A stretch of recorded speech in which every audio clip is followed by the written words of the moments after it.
Okay, so it's 7 o'clock. Everyone ready? Okay, so the council will come to order. All rise and salute the flag. Allegiance to the flag of the United States of America, and to and to the republic to which it stands, one one nation, under God, God, indivisible, with liberty and justice for all. Please remain standing for a moment of silence in honor of our veterans, servicemen and women, and those who have given the ultimate sacrifice.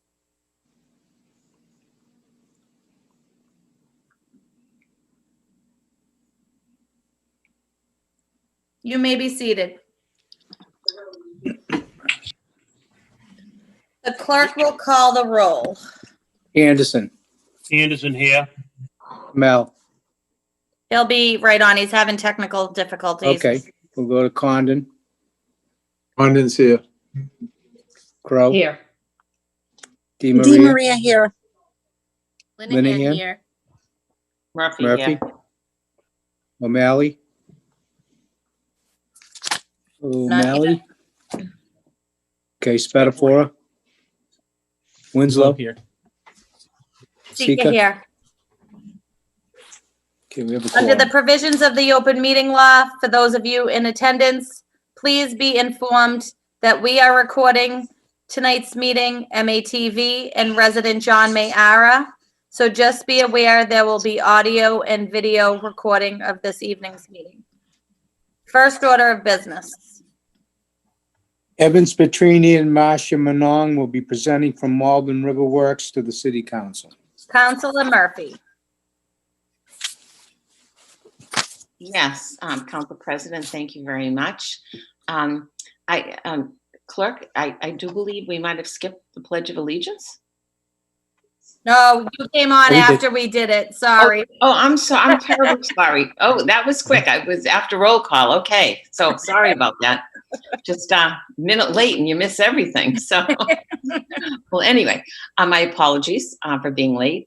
And yes, I just wanted to take a minute to say that it has been my pleasure to be part of the steering committee of Malden River Works and work with an incredible group of individuals over the past year to bring a vision for our waterfront forward. It is with pleasure that we're going to hear tonight from, the actual, what we call the project team. And they're going to give us an idea of where we've been, how we've gotten there, and where we're going to go to. I think it's a vision that everyone here is going to really appreciate and, just be absolutely remarkable, like the vision that we have to create for the Malden River. So I will turn it over to Malden River Works, and thank you for everything that you guys have all done. Thank you, Counselor. I think so. Marcia was going to give a few words. I see she's in the attendees. If someone could promote her to a panelist, that would be great. She had a quick intro prepared, and then we'll get into a presentation of what we've done. I promoted her. Thank you. Council President, I also just wanted to log that I'm also here. Councilor. Gotcha. Councilor O'Malley. Thank you. Good evening, Marcia. Good evening. Thanks, Barbara. My name is Marcia Manong. I'm the chairperson of the Malden River Works Steering Committee. It's a coalition of community leaders of color, youth, environmental advocates, and government stakeholders. Thank you for this opportunity to present to you the concept design for the proposed new waterfront park, which will be located at the Department of Public Works site on Commercial Street along the Malden River. This project is unique in many ways, not least of which is the equitable representation of the diversity in Malden sitting at the decision-making table for this project, having their voices heard and their opinions respected and included in the outcomes of this project. Let me say thank you to the Malden River Works Steering Committee for trusting that your input would be valued and becoming a part of this transformative process. The community engagement aspect of this project has made all of us proud. The attendance and participation in the public meetings and surveys continue to show the interest that many Malden residents have in the Malden River becoming accessible to all of its residents. Malden River Works for Waterfront Equity and Resilience has a dynamic team of committed people who care about the environment, who care about Malden, who care about equitable processes, as well as social and climate resilience. Let me introduce one of our team members, Marie Law Adams, lecturer of urban design at the Department of Urban Studies and Planning at MIT and a partner at Landing Studio in Somerville. She will take us through the project design report. Over to you, Marie. Thanks Thank so you. much, Marcia. Sure. I'm going to share my screen right now.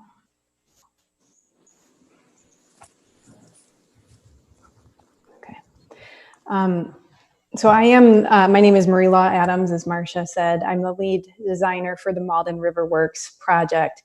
And I'm very proud to be here tonight to share this concept design that, as Marcia said, is the outcome of a community-led process that started exactly 1 year ago tomorrow night.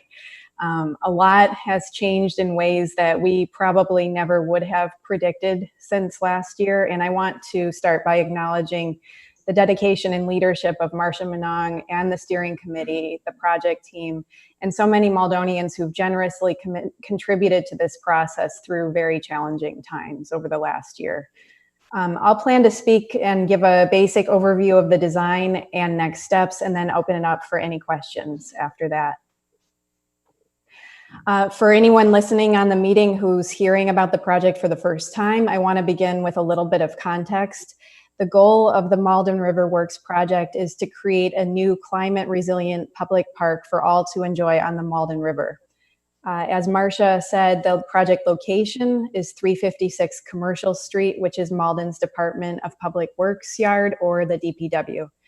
The transformation of 356 Commercial Street is a two-part project involving a reorganization of the DPW yard for climate preparedness and better spatial efficiency, and the design of the new waterfront park.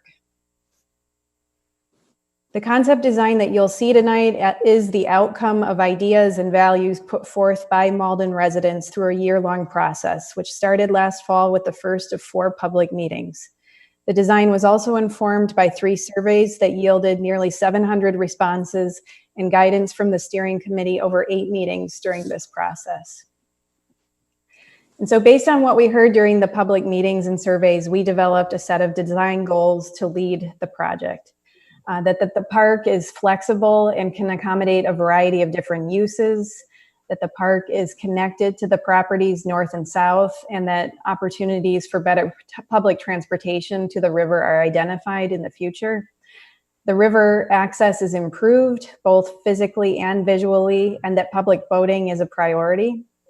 That the space is welcoming and safe for people of all ages and abilities, that the park incorporates nature and opportunities for learning about natural systems, and finally, that the project reflects and celebrates the communities, stories, and cultures of Malden. So this is an aerial photograph of 356 Commercial Street, and you can see the river on the right-hand side with the boathouse that's used by the Malden High School and Mystic Valley Charter School high school teams, crew teams. The main part of the site, which is the DPW with their office building and garage in the middle, and the yard that has parking along the north edge and materials and equipment lay down for their work like street sweeping, snow plowing, tree care, and so on along the other edges. And then I also wanted to point out that this small wedge-shaped parcel along Commercial Street is owned by the Mystic Valley Development Commission. And so here are some pictures for reference. This is the main public works building, as you can see it from Commercial Street. And then this is the current boathouse, which is a tent structure in a fenced area near the river.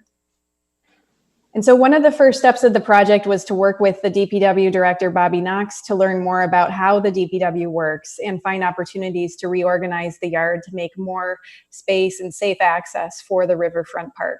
So some of the ideas included moving the salt storage stockpile to a covered structure in the corner that's currently underutilized to free up some space, and getting rid of junk vehicles that are currently stored in the yard. And one of the key discoveries in doing this study was that there could be a lot of traffic circulation and space improvements if we used the MVDC parcel along Commercial Street to introduce a second curb cut and dedicated parking area for employees and visitors. So what this does is it keeps truck and machine traffic of the yard more separated from personal vehicles and opens up a lot more space towards the river. And so a goal of the project, as mentioned earlier, is to help protect the city from impacts of climate change, and the DPW facility in particular, as they're a key second responder in emergencies and recoveries. And so one of the climate change risks for this area is flooding from more intense storms.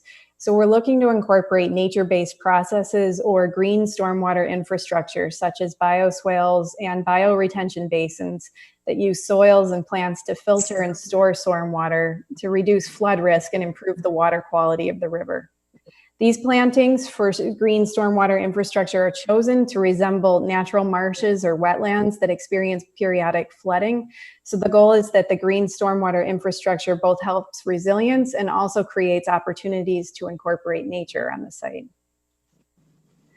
We also know that there's a higher probability of coastal flooding through the Malden River because of sea level rise by the middle of the century. And that while fixing the Amelia Earhart Dam is a really big part of the adaptation solution, we can also do things locally to protect the river from flooding. So as many of you know, the Mystic River Watershed Association completed a plan in 2018 for a continuous Malden River Greenway. This project at the DPW would be one piece of the Greenway, and we're proposing to use the Greenway path itself to double purpose as a flood barrier by raising the path a few feet, as you see in these pictures. So this is an early diagram to see how all of these elements could work together in the project. With the new traffic circulation pattern that's utilizing the second curb cut, a ribbon of green stormwater infrastructure around the edges of the site to take all of the drainage from the DPW yard into planted swales and retention areas. And then two pathways from Commercial Street that connect down to the river and then loop back.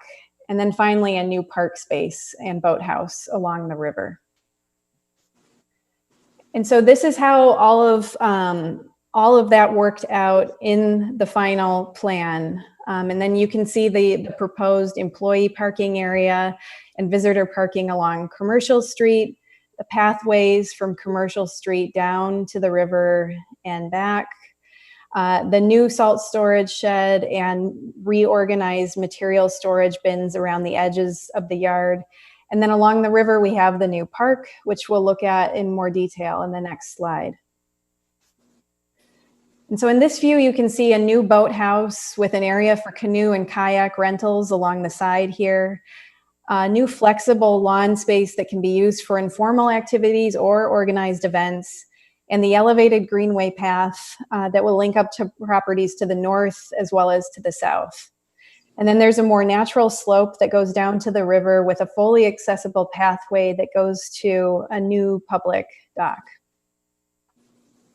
And so just to give a sense of how the park could work for different kinds of events, this is showing the lawn being used for an outdoor concert. And for a crew meet or a regatta, we can see people using the pathway to the water as a place to sit and view the races with benches and seating areas along it.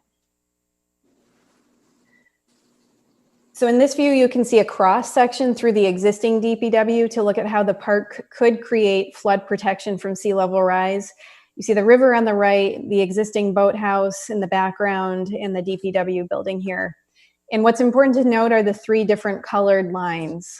The orange is the level of the Malden River today. It fluctuates with rain about a foot or so up and down. The bright pink line is the top of the Amelia Earhart Dam today, which is what currently protects the Mystic and Malden rivers from flooding from storm surges. And then the blue line is a projected 40-inch sea level rise with a 100-year storm in the year 2070. And what you can see is that that occurs above the level of the dam and would theoretically flood the site. So you see in the proposed cross section that the design of the greenway and the lawn is elevated 4 feet above what it is today to create that flood protection. And the design also incorporates the idea of incrementally increasing the flood protection if needed by adding a small wall or guardrail that would still allow views to the river and access to the river when the water level is low, but to accommodate changes in sea level rise predictions because they are currently increasing towards the end of the century. And finally, we have a few views of the different zones in the design to start to look at how the park would look and feel. So this is a view looking across the lawn, which would be a really large open space that overlooks the river with shade from trees that are placed around the perimeter. You can see the DPW yard to the left, where kids could watch machine work, and the new boathouse in the background. This view is looking down the accessible pathway to the river and the boat launch path on the left. And then the areas between these pathways would have native plantings that fit with the Malden River ecosystem. And then finally, this is a view of the stormwater, green stormwater landscape along the pathway towards the river, which would be planted to filter and clean the stormwater and create an educational opportunity for school children. So all of this material and a lot more information about the public design process will be available very soon on maldenriverworks.org in our concept design report. And it has all of the notes from all of the public meetings, as well as the survey results, in addition to summaries of what happened at each stage of the design process. And so to close, I just wanted to touch on some next steps. Now that we've finished the concept design process, which is what we call phase 1 here, we're moving into the second phase of this project with the goal of developing fully engineered and permitted set of plans.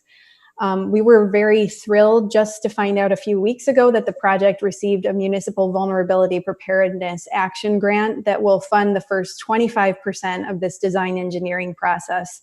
And that process will kick off towards the end of this year. And so I will end there and take any comments or questions that you might have. And I'm going to stop sharing my screen. If we want to jump to any pictures, I can pull it back up again. Thank you. Great, thank you. Councilor Murphy, you have your hand up?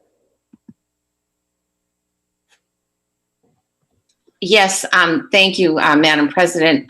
Marie, I just would ask that you maybe refresh everybody's memory about the Leventhal Prize Grant that was received to actually, bring us to the point that we're at. I'm not sure everyone is aware of that, and I think it would be good information to realize that we had that grant. Now we have a second grant coming and have this concept design that will allow us to be able to, apply for future grants. Thank you. Yeah, thank you, Barbara. The Leventhal Prize, the Leventhal City Prize was what allowed us to kickstart this process. It was a $100,000 grant that was given by the Leventhal Center for Advanced Urbanism, which is a lab at MIT. And the grant theme this year, or for these last 2 years, has been equitable resilience. So they are looking for ways to support innovative urban design projects that promote equity in local communities and resilience. And they selected this project for their first ever granting of that award. Thank you, Marie. Councilor Linehan, you're next. Thank you, Madam President. First off, just a huge kudos to the entire team here. That was an extraordinarily impressive presentation, even having seen it from my time on the MRA and just following it as a stakeholder and participant. It's just so well done. And I'm just so impressed by how the engagement process has gone and how these materials are presented. I had two questions. The first is, I'm wondering if you could talk through what, if any, funding opportunities are down the line. Like, how do you hope to piece together the rest of the project budget? And then the second piece is more related to the that 2070 flood level. Is that assuming the Amelia Earhart Dam is rehabilitated and rebuilt, or is that sort of like the worst case scenario if it stays current conditions? If you could speak to that, I'm just curious what we're looking at in terms of the downriver concerns too. Mm-hmm. Okay, so I'll start with the flood question and then go back to the funding question. So the flood projection, the 40 inches of sea level rise, is what the city of Boston has been using and would apply here for sea level rise by 2070. The Malden River area theoretically should be protected if the Amelia Earhart Dam is fixed by then, and if not, then there's more problems. I think the assumption is that the dam would be improved by mid-century. And so this project proposing an elevated greenway is a way of doing like a belt and suspenders approach by doing local flood protection, that in the event that the dam ever fails, they do fail, that you would have something here to protect the city. The funding opportunities that we've been looking at, we do have an application out right now for an MAPC grant for additional design funding. We have looked at the idea of doing a CPC grant application, and there are a few others at the state level that look at, I think it's the Land and Water Conservation Fund, that look at projects that support resilient park space and open space. So we have our eye on a few things, but we're always, making a list and trying to add to it of different funding opportunities to pursue for this project. And there are a few aspects to that, both for the design engineering funds, and then I think the big lift is going to be fundraising for construction. Great, thank you. I'm all set. Great, thank you. Councilor O'Malley, you're next. I just wanted to say and reiterate that this was just an amazing job. And I mean, it was quite an honor to get the Leventhal Prize for Equitable Resilience. And, the fact that you are getting to 25%, it's just really exciting. And I just want to say thank you for all the hard work you put in. Thank you, Councilor. Councilor Winslow, you're next. Yeah, no, I think this has been a wonderful process, and I really want to thank the Friends of the Malden River and the folks who worked on the Leventhal Prize. We had a tremendous participation at the Senior Center before COVID, and even after COVID, there was a very good process that people were engaged with, and very exciting project. And I think there's a great opportunity because I know the Northerly project just going through some permitting, and I know the planning board put some good conditions, so there'll be connecting path there. So it's exciting, some of the elements that are all coming together to make this happen. I just have one question in terms of the design is, what's the thought on the boathouse right now? I mean, I did participate in the Friends meeting last night. There was some discussion of maybe a boathouse down in Everett. Is the boathouse going to be part of the 25% design process? Is that something that would be anticipated later? Evan, do you want me to take this question, or I can, but. Well, I'll just say the boathouse will be incorporated into this next phase of the project. I think we're paying attention to those conversations that are happening. But throughout this process, we have talked about the boathouse staying there and being replaced, and we got a lot of positive feedback on that from the community. So that will be incorporated into this next phase. But it will be what, Marie, correct me if I'm wrong. We had indicated that it would be a prefab structure.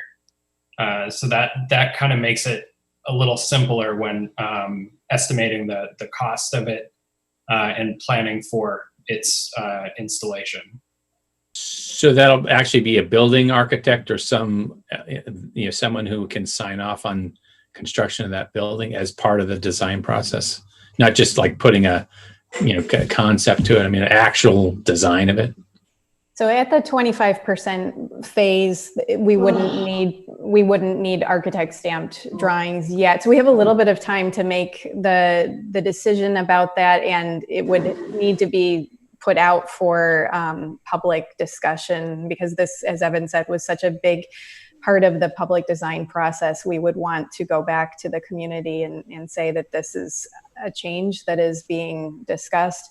But in terms of the design process and funding already and where we're at with it, it's not something that has to be, like if that change happens, it wouldn't necessitate going back on any work in this 25% process, because of the assumption that it would be a pre-engineered building. There's not a lot of work that would happen in that first phase that would ever have to be redone. All right, thank you very much. Great work. Thank you, Councilor Wenzel. Councilor Crowe. Thank you, Madam President. I really just want to echo my fellow councilors with it. Really, thank you for all your hard work. You really stuck to this, and the community engagement process that I was a part of and watched evolve really was exciting to see. And that, as Councilor Wenzel just mentioned, really the participation level did not kind of wane at all. And I think it is really because the whole community can get behind a project like this. And and I think that the result has been an impressive concept of how we can move. And again, through that and seeing how it shifted based on people's feedback really was a sight to see. And so I just want to say thank you. And I think full steam ahead, we figure out how we get this done. Thank you, Councilor Crowe. Councilor Anderson. Yes, thank you, Madam President. Like others have said, to Marcia and the rest of the committee, hats off to you all for what you have done by getting this started, to our council from Ward 5 who chairs the Waterfront Committee. I mean, we've all seen the need for improvements along that riverway. We've all seen the needs for improvement at the DPW, and we've all over the years have mentioned what a gem our Malden, what a diamond in the rough, not a gem, but a diamond in the rough our Malden River is. And for Marcia, you and the committee to continue to continue to press forward in bringing people together, bringing a steering committee together to work on this thing. I mean, there are a lot of projects that come up, but this is a project that really has teeth, and it has something that the whole city can benefit by. And so again, hats off to you all for doing that and bringing in these experts from that know much more about the technical details. But Marcia, as you have reached out to the communities of color to have them be involved in this, I just say that people can talk about that, but you went ahead and did that. And so we all owe you a debt of gratitude. Thank you very much. Thank you, Councilor Anderson. Councilor Spatafora.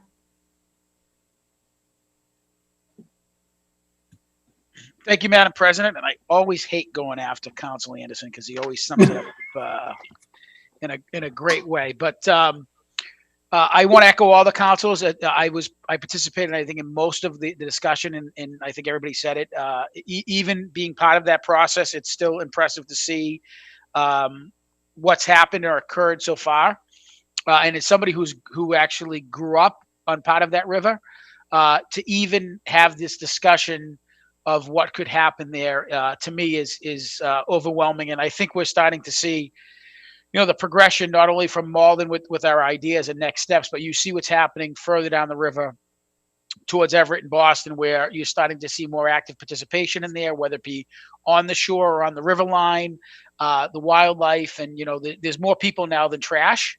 And I look forward to the next step of this process. And again, echoing what the rest of the council said, kudos to you, Marie, and the rest of the team. And thank you so much for your hard work and dedication, and certainly making Malden and Marcia for being the chairman, for making this project hopefully become a reality soon. Thank you. Thank you, Councilor Spatafora. Councilor Kamel. Yeah, just to be redundant, I don't want to be left off the list to say thank you for what you've done. It's just a great example of involving the community, and it's just one more thing to see a city moving forward. And it's wonderful, and it's such a great way to bring an improvement to quality of life, plus thinking about environmental realities that we all have to face in leaving a better city and planet for our kids. So thanks so much for what you've done. I'll keep it short. Thank you. Councilor Condon. Thank you, Madam President. I'd just like to thank you, Marcia and Barbara, and the entire committee for their hard work. I think that this city will reap the benefits of that hard work, and future generations certainly will benefit by it. So once again, I just thank you and appreciate your hard work. Thank you. Thank you, Councilor Condon. Councilor O'Malley for the second time. My apologies. I think that was from the last time. My apologies. Okay. Councilor Murphy for the second time.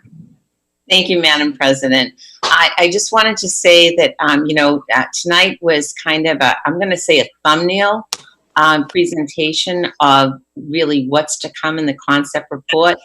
Poor Marie had to kind of just squish everything down into 15 minutes. We gave her 15 minutes to kind of give you an overview, which she did admirably. That was a tremendous amount of screens to go through.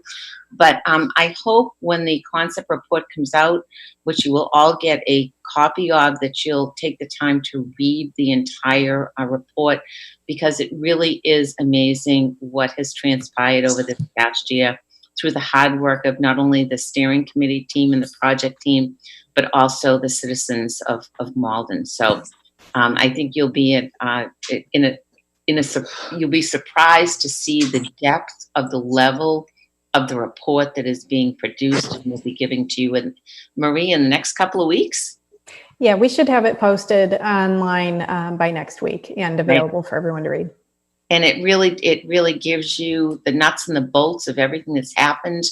I think you'll be totally impressed. And I think you'll see that with a document like this, if anyone's concerned about how we move forward for funding, the base that we have from this document will give us the ability to apply for many different grants as we move forward and hopefully bring this to fruition. So thank you so much. Thank you, Councilor Murphy. Councilor Di Maria. Thank you, Madam President. And my goodness, Marie and Marcia, Eminem and Evan and all the team, in 1 year, what you've accomplished, it's just absolutely amazing. I can tell that you've worked so hard, all with the same mission at hand, and the Malden River is going to be such an asset, as it is right now, but even more so to our beautiful community. I thank you so much from the bottom of my heart. Keep going. Let's get it done. Thank you. Thank you. Thank you, Councilor Di Maria.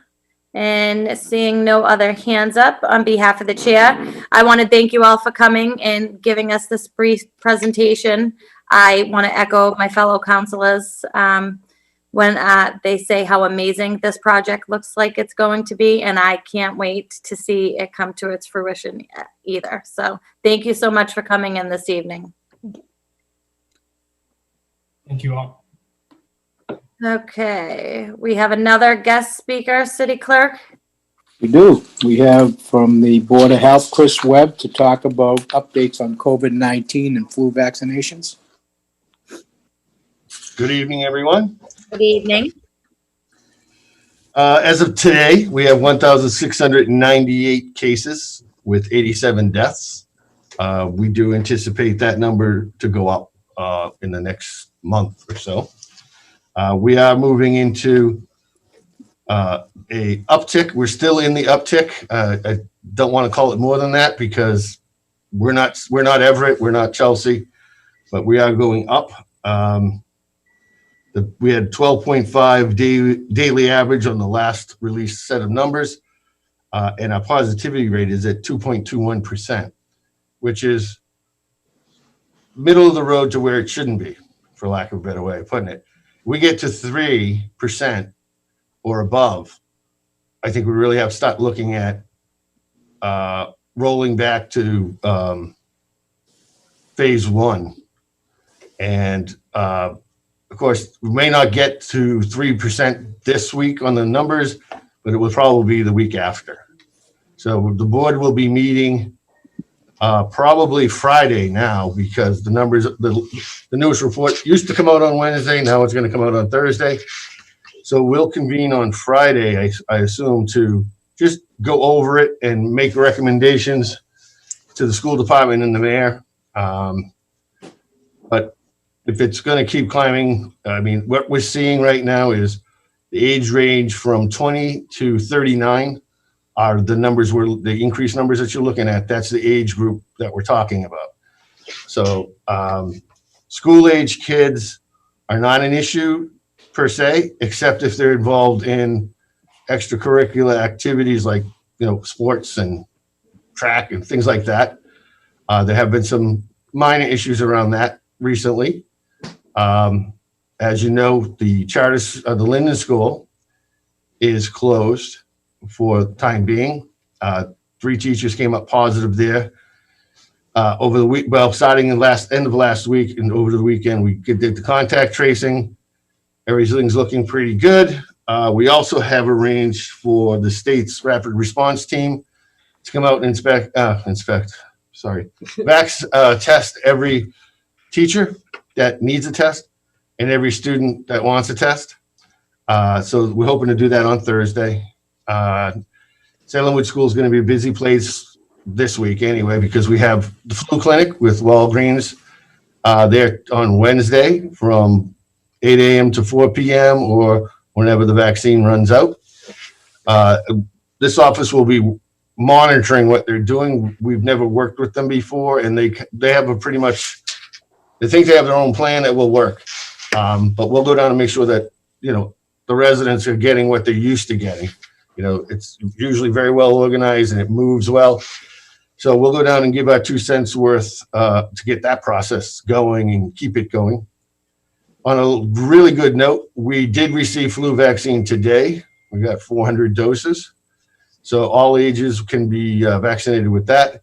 As soon as Walgreens is done Wednesday, well, prior to that, we'll come up with a schedule for ours. We'll be conducting additional ones, and we'll put up a schedule. Hopefully by Thursday afternoon, we'll have figured it out as to what will work best and how. Was really hoping that our new vaccination tent would be here, but it's not. It will be here for COVID, and we will need it. So I'm very excited about that, and I want to thank CARES Act for providing the funds for it. It was much cheaper than we had looked at before, and I think it's going to work perfectly well. And probably we'll test it out first, I think, with school lunch. I know some of the participants are freezing, or they will be freezing soon. So the way this tent system is set up, there's a tent in the middle, 2 driving lanes on either side. That way they can take the meals, walk out of the heated tent, service the customer, and they can drive away, much like they're doing now. So, but just warmer, more comfortable. And we may, if right now Linden has been moved to Salemwood, so it will probably leave it like that for a little while, and that's where we'll put the tent up so that we can practice with the food program, the flu clinics, and get ready for COVID. We've been very busy monitoring restaurants, businesses, and schools. We have been issuing fines. I don't want to get too deep into the weeds with that, but the people that received the fines have definitely learned their lesson. And if they haven't, we have inspectors out at night now. Exactly. Right now, we actually have 2 inspectors out checking restaurants for all kinds of simple things like the sign-in sheet, maintaining their exits, not blocking anything with plexiglass, making sure no one's sitting at the bar, things like that. No one's going to get in trouble on these inspections. It's going to be educational and corrective only. So as we get more positive cases, it's more important that we're communicating with these places where people gather and make sure they're staying within the rules. And I think for the most part, they have. I mean, our experience is telling us that 35% of the transmission in the state is from household transmission. So it's family members passing it among family members. And then those people go outside, live their life, and they make up the next 50% of people that we attribute to community transmission. Just going, supermarkets, standing in line, standing on the side of the ball field while your kids are playing, things like that. That's and the rest is unexplained. They're either maybe nursing home clusters or other clusters, gatherings, political events and whatnot. Did add some to past numbers, not so much this week or next week's numbers. Just checking my notes. I've been busy meeting with the teachers union with Mr. O'Terry to discuss the joint labor management committee work. That seems to be going along very well. I think the steps we've taken so far, considering what happened at Linden, had limited the spread, and the likelihood that it will happen again is probably low now. Mr. O'Terry is working hard with his staff to remind teachers that they're back to school, and if they want to come to work, they've got to be healthy, and they have to do all the things that everybody else has to do. Don't go out, to dinner in a crowded place. Don't stand online if you don't have to, and don't socialize until school season's over, because that's what's going to happen if we don't keep separate. We have completed the COVID tested for all the seniors in the city that live in senior housing that wanted it. So that's a good thing. That was very well received until they got the test, and then no one liked it, but they liked the results because we got a lot of negatives, mostly negatives, maybe one or two positives. And that in that environment is pretty darn good. I've been meeting with the superintendent every day, nights, weekends, holidays. I'm renovating my house, and I'm going to add an extra stool at my new island so he can sit there. We've been talking so much. And contact tracing, I have Maria here with me. She's been handling our contact tracing. I shouldn't tell you this story, but I'm gonna. While we were listening to the other presentation, I should say, while I was listening to the other presentation, Maria fell asleep. So no offense, it was nothing to do with the presentation. It had everything to do with how tired she is. She had to work the weekend on the Linden School case, which had a number of people. We're going to be testing 78 staff and about 22 students. So that's not going to be a small undertaking with the population that we're going to be working with. So we're trying to figure out, nice ways to get the kids feel safe while that testing is going on. It's going to be hard. It's going to be a lot of crying at that test site. But for the most part, the only thing I can say as far as this spike goes is that had we stayed in step one, I don't think we would be having this conversation. Step two is really kind of the thing that opened it up for us. And it had to be done. I mean, you had to test it. And I'm not sure, because I haven't spoken to any of the board members, what they're going to do. Of course, Dr. Nickerson is going to give us a lot of good advice about what she thinks. We try not to talk at all. If we can't, we send emails, but we don't talk at all outside a meeting. So I don't know what their thought process is, although I've shared mine with them. And that is that I think if we're at 3% or higher, that we roll back. If we don't, it's just going to take that much longer to get it to go down. And we'll be waiting and watching more and more people get sick. That probably wouldn't get sick if we went back to step one. With the modified, some of the occupancy rates and things that might be modified for certain businesses like the supermarkets. We got to do work there. They're back into getting lines out the door because people are seeing the spike and they're rushing to buy toilet paper. And so they have lines. We haven't seen lines at the supermarkets probably 2 months, 3 months. So it's a little out of control right now. People are panicking a little bit. And that's why we really want to roll out these flu clinics as fast as we can. We want to get the Linden school staff tested and back into work in a safe environment. If there's some reason to believe that they did not contract the COVID in school, so that's good. We're pretty comfortable with that assessment so far. If it changes, I will let you know. And that's pretty much everything we're working on right now. And Bunch of like I hands said- up, Chris, if you want to. Okay, I'm ready for questions if they have them. Okay. Councilor Condon, you are first. Thank you, Chris. Let me thank you and your department, first of all, for your hard work.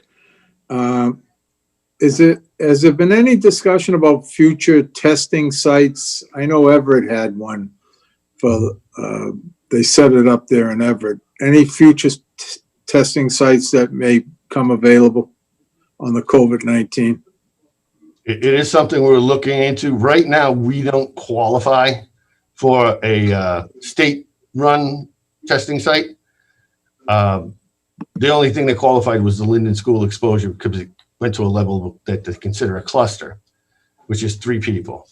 So that's there. I am hopeful that I'm talking to DPH every day, and I think the relationships are getting better. They know I'm not I'm not a worrywart. I'm asking for things that I really think I need, and I can explain why.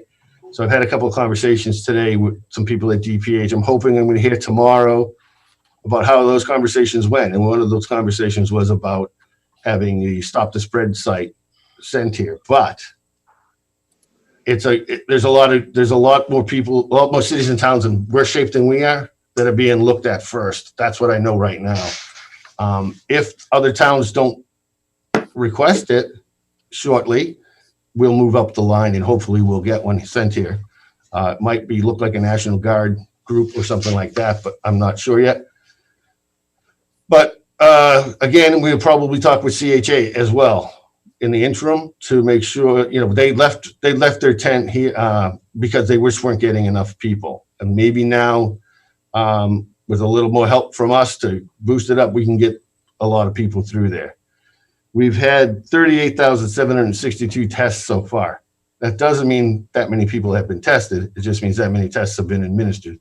And it's a pretty good number, but it's essentially half of the population. So we've got a lot of people roaming around out there that haven't been tested and don't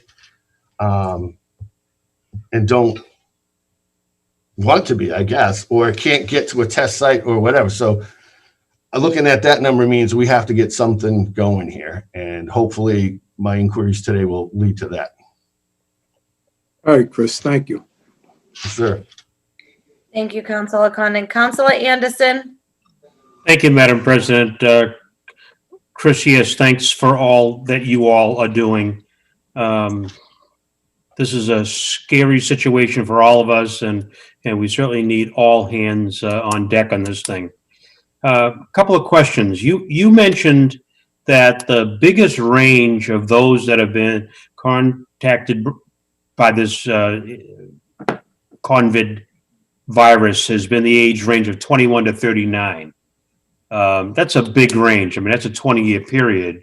Can you break that down for us and talk a little bit about what you see is the environment in which that age range is passing the virus along?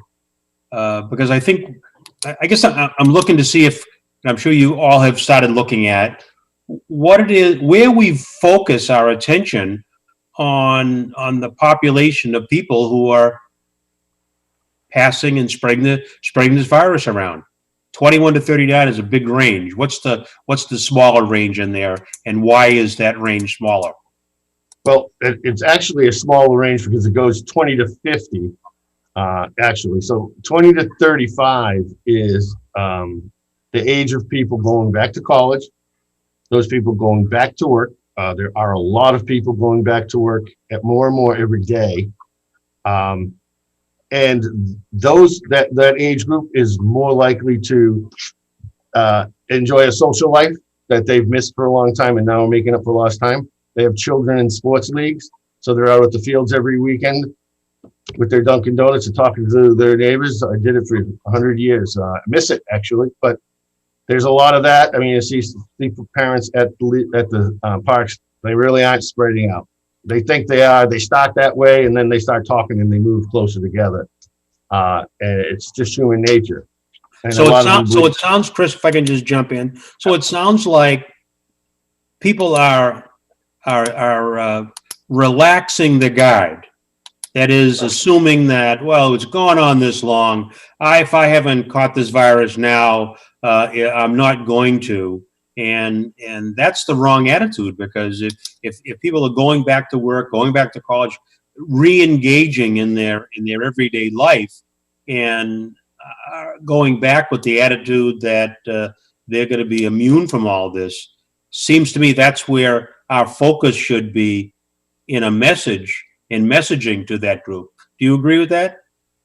I do, and we will be as soon as we get our plans in place for this surge. We need to cover a lot of ground in preparation to test people, and that's what we're spending our time. Most of our time now is CTC tracing, contact tracing, and planning for the next phase. So we should have something for you very shortly on that. Yeah, and the other thing I'd ask is the number of people who are not getting tested. Any thoughts on why they are not getting tested? Do you think it's because they just assume they are asymptomatic, or they don't have any symptoms that may make them less vulnerable? Yeah, I think a lot of people forget that you can be asymptomatic and not be sick, and you're still infectious, right? And they think that maybe the type of job they have, they work outside and they don't work in close proximity to most people. They don't count the time in the morning when they stop and get their coffee at Dunkin' Donuts or Cumberland Farms or wherever they're coming from. It really is just that age group getting back to work, really.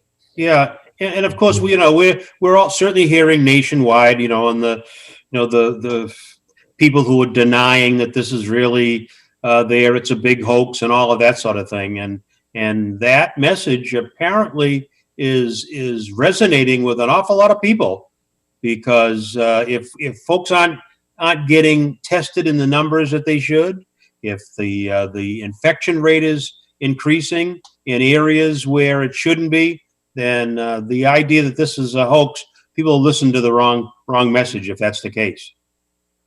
Yeah, I feel sorry for people who can't believe that it's in their best interest just to do simple things. Separate, wear a mask, wash your hands, and sanitize surfaces. Those messages, like right now, everybody thinks it's just masks. It's not just masks. You have to socially distance every chance you have. You have to wash your hands. You have to disinfect all your hard surfaces that you touch all day long, or other people are touching in your absence. That's very, very important. Yes. Thank you very much. Thank you, Madam Chairman. Thank you, Councilor Anderson. Councilor Linehan. Thank you, Madam President. Chris, thank you so much for coming and talking to us. I completely appreciate how long the hours that you all are working, and I really do feel for you, and it's appreciated by the community and all of my colleagues, I know, and you take our questions when we have them as they pop up, and, just to say thanks for that and for coming tonight. I guess, as a parent too, it's like frustrating to hear a lot of this stuff too, that some of these everyday behaviors are affecting us to this extent, because it feels like, there's no real path forward for getting us on track to ever safely bring the kids back to school or have them do some of these activities. And it's so disheartening heading into the winter to think that we're not doing all the stuff that we need to as a community. That's just my editorial comment. But I guess in terms of questions that I would have for you, one thing that I hear about a lot from constituents right now is they're seeing a lot of folks not wearing masks in the parks and at playgrounds. And I think there's a lot of uncertainty about kind of what's allowed now. Like, they're back open, but why are we seeing so many people unmasked? And then also thinking ahead to the holidays, what are we advising folks to think about for Thanksgiving or Christmas, New Year's, Hanukkah, any of those upcoming holidays where people might be contemplating travel or having, gatherings? I know the CDC has guidelines on their website, but I wonder if we have something that we would tell, given the status of our community right now and where our numbers are trending. And then I do have just a money question too, but I think I've put a lot out there, so maybe I'll give you a chance to answer the holiday thing, and then if I can, I'll just quickly loop back to the budgetary thing. Okay, as far as the holidays go, of course, Halloween is going to be the first one. That's outdoor. So right now, we think it's pretty safe if you feel like you have to go trick-or-treating, try and keep it short, keep your distances, all that. Wash your hands, wash the candy when you get home. Thanksgiving and Christmas is going to be what I would, you've heard the phrase, a super spreader event. That's when it's really going to start to take off. It can't not happen, because people will be traveling by plane, car, bus, everything, train, and everybody's going to try and spread out in that process too. But the reality of it is, if you're not within a group of people that you live with every day, you're likely going to pick up something from somebody else, because everybody's, you got cold and flu season coming up, and we're in it. And a lot of this is going to start complicating things for people. Do I have a cold or do I have COVID? And the hospitals are going to get bogged down with that, plus the surge. So this is going to be a little more difficult. I would say for Christmas and Thanksgiving, you really should focus on those people that you spend a lot of time with. If you don't, it's not horrible to ask someone to have a test before they come over and spend 8 hours at your house on Thanksgiving. I have a big Thanksgiving event every year. I don't think we're having it. It's going to be me and my wife. So it's the best information I have right now. If a miracle of miracles happens and we roll back and the numbers drop back again to yellow, we're talking a whole other game. But right now, if people do bring their whole families together, they are looking at, causing a spreading event that they can't anticipate. It's going to make things worse before it makes it better. Okay, thank you for that. The other brief thing I just wanted to touch on was you mentioned that the CARES Act had helped a lot with funding so far for some of the recent initiatives that you've had. Can you give us a sense of kind of where we are these days, money-wise? Are you, what have we spent of that CARES funding? What's left over? What are we hoping to do? And are there resources that you need, or are there things that we as a council should be thinking about to help you be successful heading into the winter, money-wise? No, we have no additional needs. We got our tent system. We've got a steady supply of PPE here for the office, that we so much so that we can share it with other disciplines and departments if we need to. School department's done that. This office hasn't spent a lot of CARES money. The only thing I think we got out of CARES money so far is the tent system. That's $15,000. The rest of it was through DPH grants that they gave every health department back in January, March. That totaled about $25,000. We are coming, after I get the invoice for the seniors testing, COVID testing, probably won't have a whole lot left there. But from what I sit in meetings, the CARES money is still doing pretty good. We don't anticipate any major expenses. We have all the equipment. A lot of cities and towns are very nervous because they don't have the appropriate freezers and refrigerator, medical grade stuff to store the COVID vaccine. And they're scrambling, and they probably have to order yesterday to get something before, March. So we're lucky enough that we have those things, and we'll be ready to go when the time comes. But as far as CARES Act, I don't know what the balance is, because fire, DPW, and police are also using that money. So I don't know what's being spent where. It goes through Chuck. But I don't have any other needs. Okay, thank you. I'm all set. Thank you. Councilor Winslow, you're next.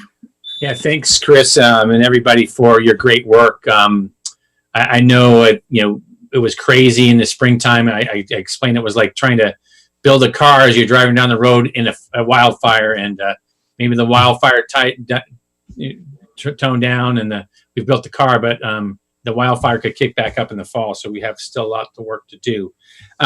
Just a quick question on Linden. How many students and teachers actually came back? Just curious on that front. It wasn't a full restart of the school. No. So that was just a limited. So all those back to the school, there are 78 teachers. Yeah. And there are 22 students in the building. That's it. So those all have access to testing. All right, thanks. Yes, they will. They will be all being. It's the custodial staff and the food service will also be availed that service too. Okay, great. I know, just in general, people are hearing about the fall surge. There's sort of anxiety growing more generally, which is in some ways good because people are, maybe that's getting them back on guard. One of the questions, there's a couple of restaurants that had some COVID with employees. What's follow-up is happening on those? The restaurants that we've had issues with have either taken their fines and corrected their issues. One restaurant was closed, but not bought through this office for COVID. It was from the ABCC. We had Pizza closed today for 2 days. He had a positive staff person who pretty much works with everybody in the building. So he was pretty comfortable saying that at least one or two others were going to come up hot. So he wanted to close for 2 days, get everybody tested, do a deep clean, and then bring everybody that has a negative test result back to work. Okay, great. So we're right on top of that. I know I was in on the MAPC kind of Tuesday, Thursday call today. One of the things they mentioned in I believe it was in Chelsea was, and I think they're doing this in Brooklyn too, of trying to almost do neighborhood focused outreach and restrictions. Is Malden at a level that we can even identify particular locations in the city that are higher, or is it just kind of scattershot right now? It's scattershot. There really isn't any one spot. We do look for that, and there's no patterns. We don't have any of that. I think what we have is people who are just afraid to put up with the test or just don't believe they need one. So, and then the final question, I know again in the spring when everything was, all hell was breaking loose and, there were shortages of a lot of different things from masks to sanitizer, between masks, resources to enforce social distancing, resources for testing and sanitizer. Are there anything in the community that you see as constraints right now to making sure people have access to masks when they need them, or employers or medical professionals, anything like that you're seeing or hearing about? There won't be any issues with that. We have, between emergency management, the health department, and the fire department, we have stockpiled a goodly amount of equipment, as well as the school department, I should say. They have a large supply of masks. Obviously, they're going to go through them more and more as the teachers are back in the building. But so as far as, I think we've covered our PPE demands for now and into the distant future. So in terms of like with restaurants, you're not hearing that they can't get PPE or anything like that? So they all know. We email, we do splash emails every once in a while, and we let them know if you need masks, even if you just need one for today, don't hesitate to drop us an email. We'll drop you off some. And we've done a couple. We've dropped off a few, not a lot, but a few. People just can't. They're waiting for their Amazon and it didn't come, kind of thing. So, okay. So in terms of these resources for kind of the 4 prime things that we're supposed to be doing. You're not aware of any constraints in the community right now. None. Good. All right. None. Well, keep up the good work, and yeah, let's we got to keep at it and do the best we can come the fall here. Thank you so much. Great. Yes, sir. Councilor Winslow. Councilor Kamel, you're next. Thank you, Chris, for coming here and talking about this tonight. I know it's you've had quite the year, so I appreciate all that you've done. So you mentioned we've got altogether over 1,600 cases cumulative through the whole thing. We've got, you mentioned an average of 12.5 new cases per day. So a couple of questions related to that and sort of timing of that. Is that 12.5, and I know, I apologize if you said this, is that 12.5 like a trailing average of a certain period of time, or is that 12.5 divided by all the days that we've had it? Is that our average? No, the 12.5 is a 14-day average. Thank you. You may have said that. Okay, 14-day average. Great. And we don't know what our current cases are. I know we have 1,600 cumulative cases, but we don't know who sort of gets over it and who's recovered wise. Yeah, we have some information on that. If you look at your the stat report we send out with the pie chart, one of those pie charts will tell you how many people have recovered, and then how many are lost. You know, they moved, they left the state, or whatever. There's a few of those. Right. Okay. One more question I had. Oh, on the back of this. And then could we also just repeat? Sorry, the flu clinic. It's. Can you just give us the location? It's tomorrow. It's tomorrow, right? 8 a.m. to 4 p.m. Yeah. Yes. 8 a.m. End of the field house at Salemwood School. We're gonna have. Walgreens is going to do it their own way. Yeah, they're going to pull cars in. People are going to park. They're going to get out of the car. They're going to go to a tent, sit in a chair, get a shot, get counseling on the shot, and then they'll be sent back to their car and they can leave. All right, thank you. I'll keep it short. Thanks. Thank you, Councilor Kamel. Councilor Maria. Thank you, Madam President. And first off, Chris and Maria, amazing work you're doing. I would never want to be in your shoes for leading the way for our community. Thank you so very much for, I could see Maria, why you wanted to fall asleep and get a little cat nap while you were waiting. I mean, it's just truly admirable. So I do want to say that. I also want to say thank you so much for testing our seniors in our buildings from the beginning. They were so nervous. So I think that quelled their nerves a little bit, and big thanks to Steve Finn as well. I'm sure he was by your side with that. Yep. So just let me just get it straight. Right now, Malden is in the red. Is that correct? Okay. Yes. You said that if we get Cambridge Health Alliance to set up their facility, as I went many months ago, is that a cost to the community of Malden to do that? The last time it wasn't. And I'm going to have to talk to them and see if they agree based on our numbers that if they were here doing testing, they would have sufficient patients. That's the only reason they left. They didn't feel they were getting the numbers that justified keeping the tent open. And when they did that, Chris, were we in the red at that time? No. Actually, no, we weren't. We were green. Oh, okay. Yeah. So Yeah. I think we all weren't as nervous as maybe we are right now. So, so I would advocate for you to maybe move forward with that in some fashion for our community. And I think what we need to tell our people is, first of all, it's free. It's free. So Free. I think many are afraid to go because they're going to get a bill after, or it hurts, or, I think maybe we need like a Q&A, just a real quick, informational sheet, and really, really encourage our people to do this. And, of course, the more that we test, the more we're going to find positivity, but the more we can, have them isolate and not spread it. So that's my 2 cents.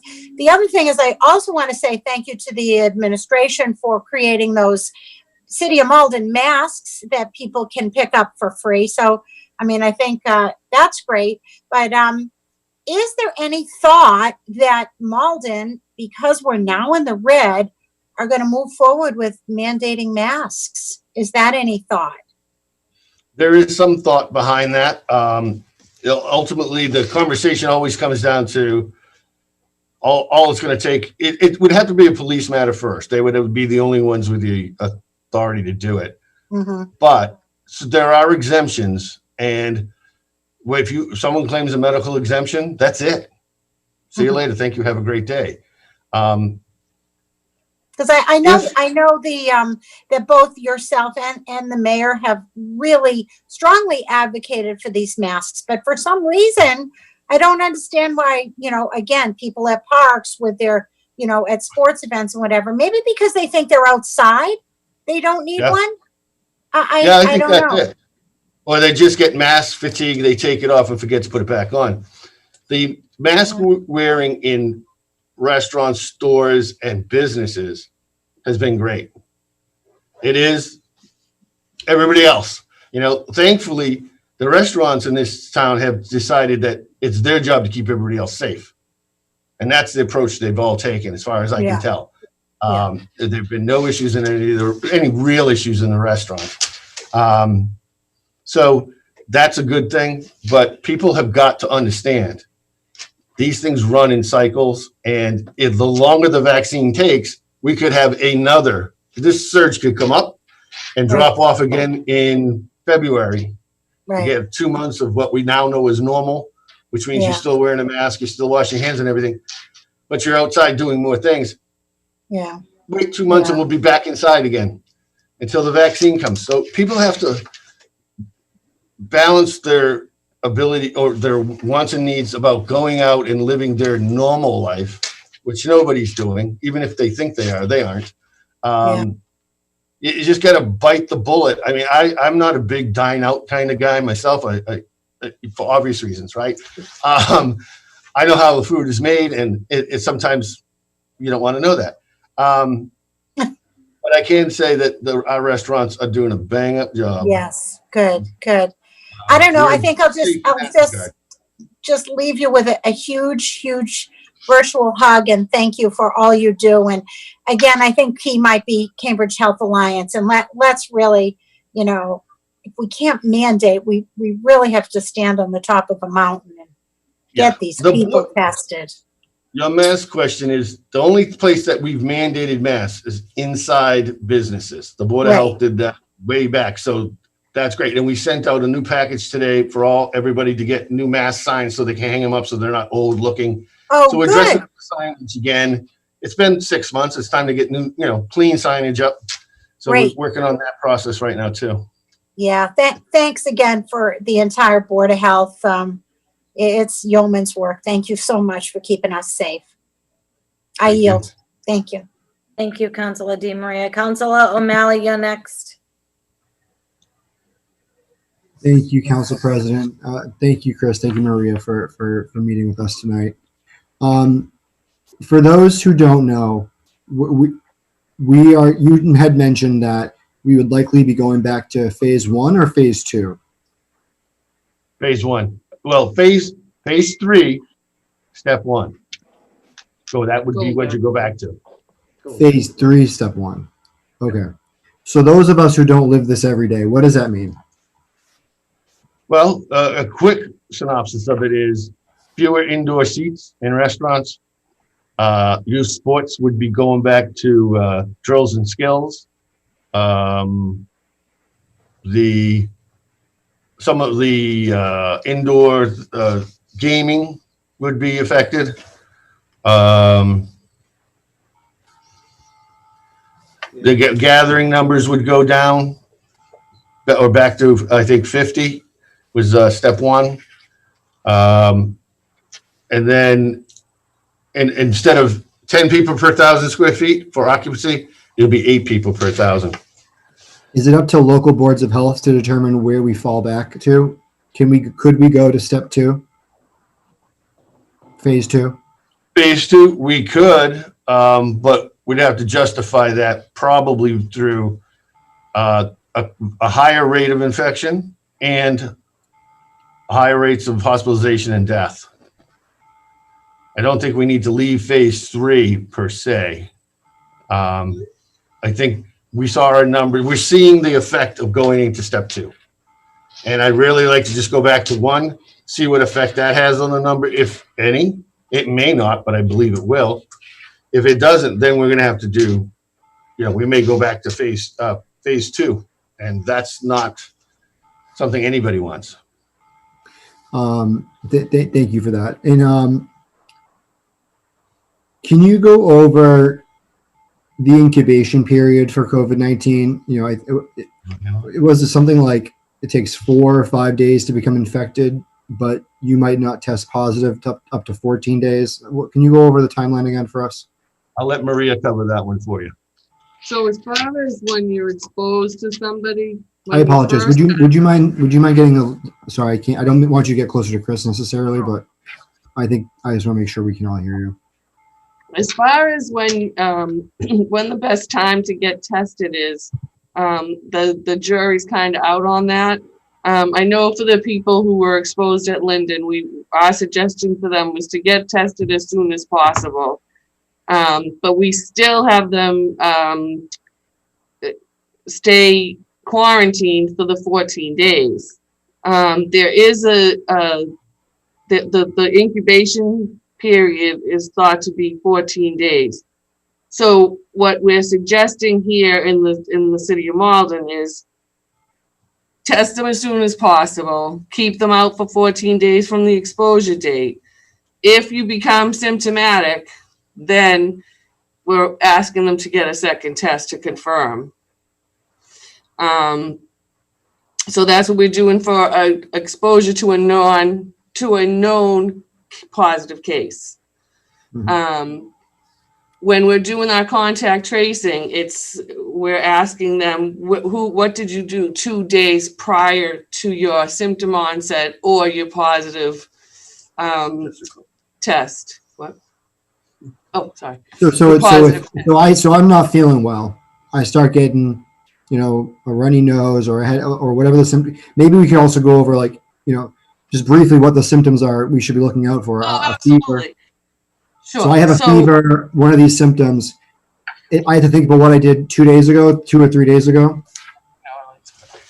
So you're day one of your symptom onset, and some people are a little bit vague about what that day was. But, so when you're contact tracing, you kind of have to prompt them a little bit. Well, I thought it was allergies, and I'll say, well, what are your usual allergy symptoms? Well, running nose, stuffy, a little bit of cough. Okay, well, when did you notice that? Well, I noticed it on Monday. But then on Monday, I was feeling, my normal self, but Tuesday I started to cough. Okay, so we're going to call Tuesday day 1 of symptom onset then. Because Monday I was feeling pretty much my normal allergies. The thing that changed on Tuesday was the cough came. And I couldn't control the cough. So I'm going to call that day 1. They went and got tested on Wednesday. The positive result came in on Friday. I'm going to say, where were you on Tuesday? And count back 2 days. So I want to know where that person was on Sunday, Monday, and if they went anywhere Tuesday, Wednesday, Thursday. So those are all the days I'm interested in and what they were doing. Would it be helpful if people, kept a journal or just that would be wonderful. Not super specific, but I went shopping on Wednesday. Oh, yeah. I went to this. I'm sorry. The other thing, Councilor O'Malley, is that we've really narrowed down who a close contact is. A close contact is somebody that you're within closer than 6 feet for longer than 15 minutes. With or without a mask. And if you are following the social distancing at your place of work or your school or whatever you're doing, those contacts should be few and far between. Simple. So clearly people aren't following those rules, right? what's that? So clearly those rules aren't being followed. No, they actually are at a lot of places. You would be surprised, like, you know, some of the trade schools that I've spoken to and then gone and visited, they really are. They're doing a good job. And if you have people who are truthful, you know, in the contact investigation, and I say to them, you're not going to get in trouble. There's no trouble here. We're just trying to stop the spread. So I'm not judging you if you went out, or if you went, you know, out with some of your friends, or, you know, you had a barbecue, or you went to a barbecue, or you had a date, or whatever it is. I just want to know who you were, closer than 6 feet, within closer than 6 feet, and for longer than 15 minutes. What's their name? What's their phone number? Where do they live? I'm going to just contact them and tell them you were in contact. You were named as somebody who was in contact to a positive case. And this is the recommendation. Go get tested and stay quarantined for 14 days as best as you can. So it's probably not. Some people probably feel embarrassed by that, but they shouldn't feel embarrassed. Oh yeah. I mean, it's, you know, it's the old leprosy thing or the tuberculosis thing. I don't want anybody to know I'm infected, you know. But I appreciate you helping talk us through that, because I'll be honest with you, it's nice to hear it in you know, normal terms, in terms of what people need to keep an eye out. Thank you. So what I can also tell you is, if you are positive, you need to stay isolated. Isolated means completely away from everybody. So you're in your own room. That's a positive case. 10 days, 3 days of no symptoms. Some people meet that requirement within the 10-day period. Some days are out. Some people are out longer. So it's 10 days plus 3. If that falls within the 10-day period, you're fine. You're only out 10 days. Because the incubation period is 14 days, you're actually better if you're positive, because you get your 10 days and you're free. It's 2 weeks if you're in contact. So 2 weeks of a quarantine. Quarantine means you can stay in your house. You're not isolated to your one room. You're in your house. You're minimizing contact with other people in your house, but you're not isolated for the full 14 days. But we're asking people not to go out of the house. We're asking people to use your mask while you're in your house, and try not to be, you know, smoochy face with everybody in the whole house. Thank you. Then I like that smoochy face, the scientific word. Huggy, kissy, smoochy. Well, thank you so much for that. I don't want to take up too much time, but I do think it was important to kind of remind everyone. It was helpful for me. So thank you. It's my pleasure. I could say it in my sleep. I could keep going if you want, but I know it gets a little boring. So, like, it does get boring, not to me. I think it's so exciting. Thank you. Anyway, thank you. Thank you. Thank you, Councilor O'Malley. Councilor Crowe, you're next. Thank you, Madam President. And I too just want to say thank you to Chris and Maria for continuing to take my calls, even though, you know, so, but I did want to let people know that as you're working on the CHA and, you know, getting testing in Malden, that any of the other testing sites in Everett, Saugus, you can go on the mass.gov, you know, stop the spread, and you can get tested at any of those places, and they're all walk up. They really, at first when they did that, they did ask for insurance. They didn't charge you a bill, but they asked about insurance. Now they don't even do that. You could just walk up and have your ID. So I've done it a couple times because I work with youth, and you know, we're in a tighter space sometimes. We keep our distance, don't worry. But you know, so we, you know, I've gotten tested, so it's very easy. You can go to any of the surrounding communities. It doesn't have to be a resident from that community. So as you're working on the Malden, there are other options. And so as we kind of try to narrow down, I know the biggest numbers I was seeing, if you the 20 to 39, as Councilor Anderson had asked, you know, once the Board of Health figures out what their recommendations are, you know, maybe we need to sort of work on almost a coordinated campaign that reaches out to I know that you're doing this already, but that we do have some of this almost granular language or with the faith-based community and the rec department. So, because I do think, we've, closed like the basketball courts because we had in my ward a very large gathering. But when I've gone by there, although they've been good lately, when I've gone by there and still, I get, they're 20 years old and they're still in the basketball, even though it's chained up. They still get in there. But having the conversation with them about like really why it's closed, I really do feel like it's just closing. We sort of need to, as a community and all the groups that we all are connected to, figure out how we, again, let them know it's not just closed to be a jerk, but this is really the reason why. So, so maybe we could figure out with some of the community-based organizations and the faith-based community, figure out how we do almost a coordinated campaign so we're all speaking the same language. So hopefully the message is clear, concise, and effective. So, but thank you for all that you're doing. Thank you. Thank you. Thank you. Councilor Spatafora, you're next. You're muted, Councilor Spatafora. Still can't hear you. Yeah, I know. I think I'm getting the symptoms. So I know this is certainly an important topic, and I don't want to be repetitive, but I'm amazed that none of the councils have asked, what is our approach to the nursing homes we have in the city of Malden? Given that has been a very vulnerable area, not only in this state, certainly, right, but throughout the country. And I know Malden has a lot of nursing homes. So what is our process to protect them? Are we focusing on them? Can we focus on them? I mean, I know there's certain rules there, but what's our approach to that slice of the community? Well, the nursing homes are constantly being monitored by another agency at DPH that licenses them. The nursing homes in Malden fared better than just about anywhere else.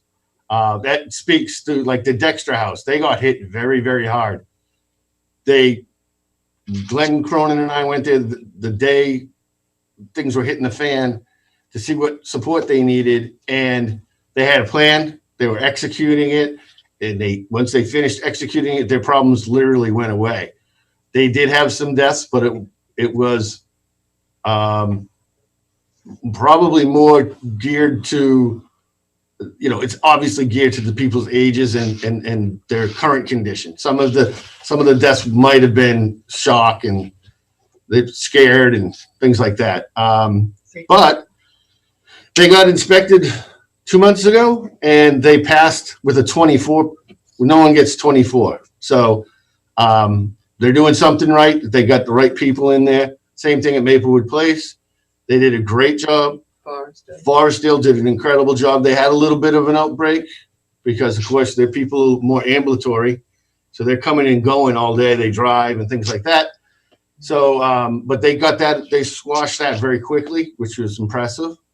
And they know what they need to do now. But as soon as the numbers come out on Thursday, they're going to be one of the people we call. We're going to call a lot of people and let them know that they either have to buckle down again and start looking at visitation if they haven't already. Most of them have partial visitation right now. We would ask, if we go to a rollback, we would ask them to go to full no visitation in any of those buildings. Okay. I know. Oh, I'm sorry. Go ahead. I'm sorry. Mrs. Spatafora, I know when I the first case that Dexter House got, they called right away. They had 2 cases early on and immediately started to troubleshoot with me about isolation. And then I forget what they were when Captain Cronin and you went down there, but they were doing the bed switching and getting all the patients isolated to one of their wards. They have kind of a funny configuration over there, which was kind of good to, it lent itself to isolating their patients. So now I think for all of us in the healthcare industry, what happened in the spring was I hate to say it, but it was a dry run, but only it wasn't so dry, right? We lost a lot of people. But it was our testing, you know, it was the test way, and it's horrible to say for the people that were lost.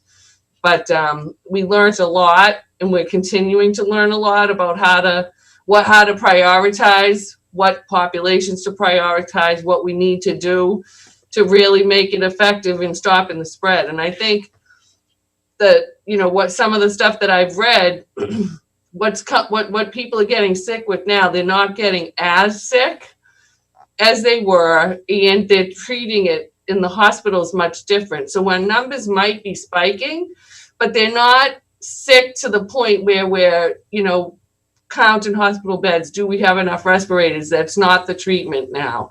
People aren't getting as sick right now. I mean, you know, we know what COVID is, changes at any given moment, but right now, people aren't as sick. So let's just keep our fingers crossed, you know. And then I'm going to ask one quick question. I think I know the answer. And then I'm going to ask one last question, which a couple quick points. So yesterday, I don't know. I know several residents of Malden text me. I know my wife received it. I received it. There was a series of the alerts through the public system on your cell phones that were, I don't know if any other councils experienced it, that there was this, you know, they use the emergency alerts on your phones. That I received one from Chelsea, and I didn't leave my house. Chelsea, Revere, and Everett.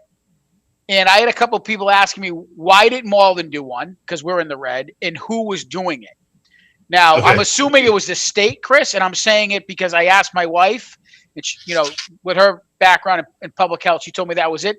But I want for the residents to know that that wasn't, because one of the residents said, how come Malden didn't do that? It wasn't something that we did or didn't do, correct? Correct.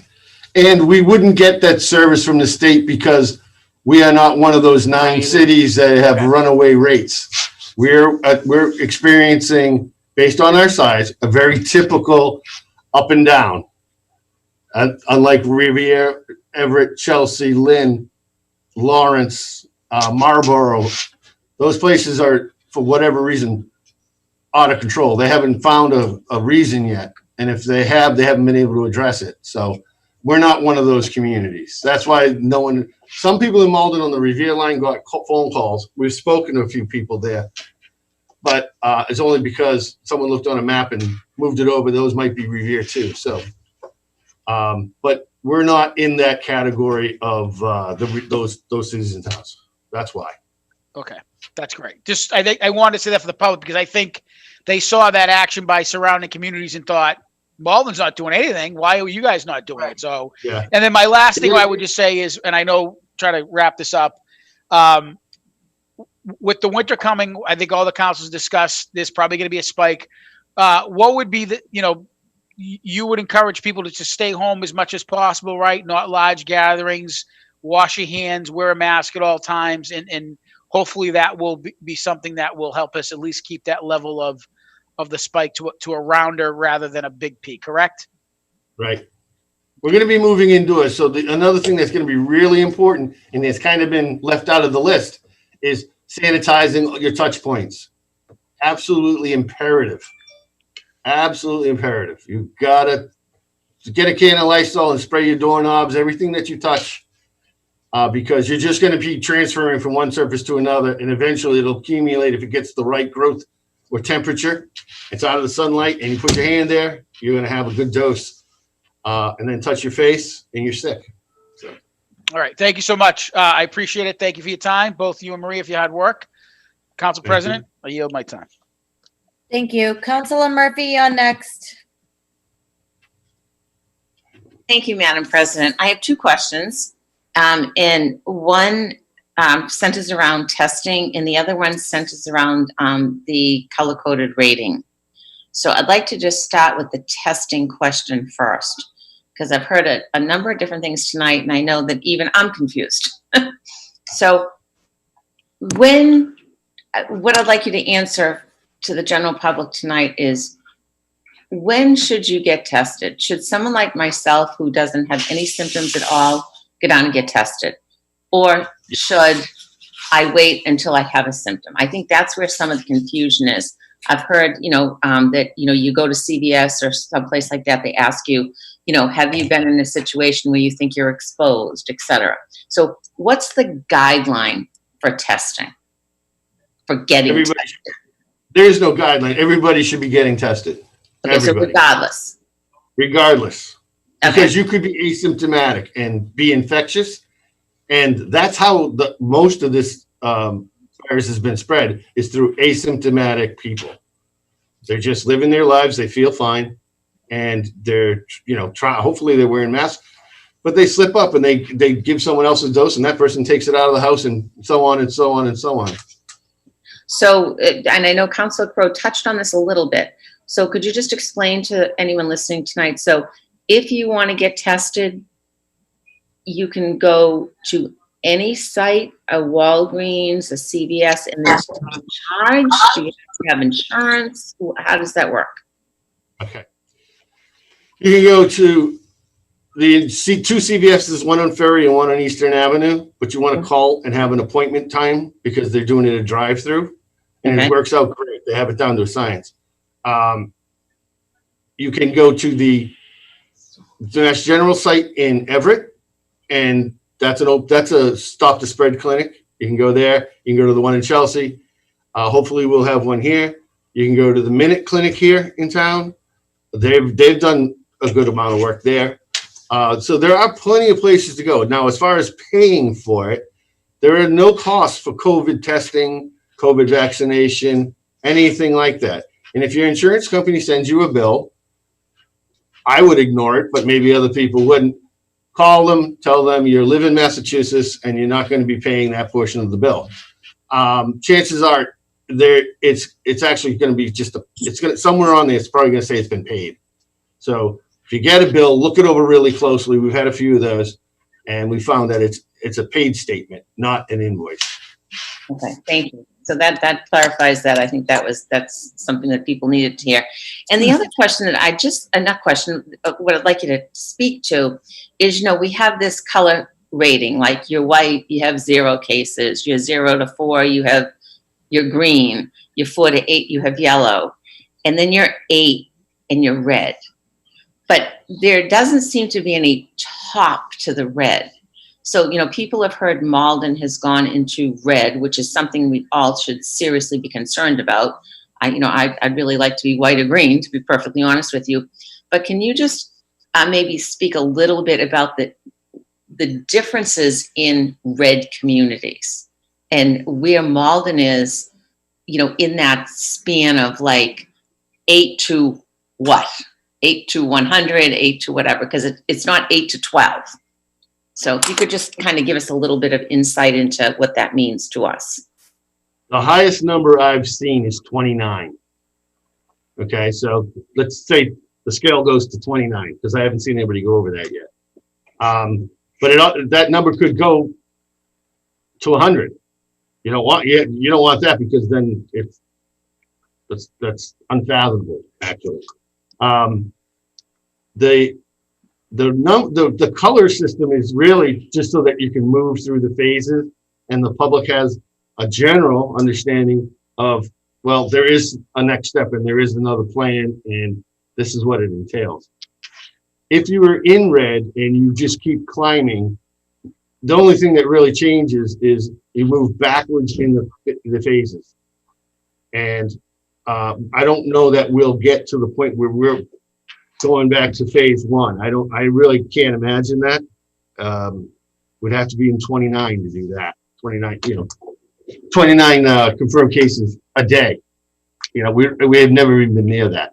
So knock on wood that doesn't happen, but really all the red tells you is that you're at a point where your positivity rate is so high that it's likely you will be infected if you're not following the protocols for protecting yourself.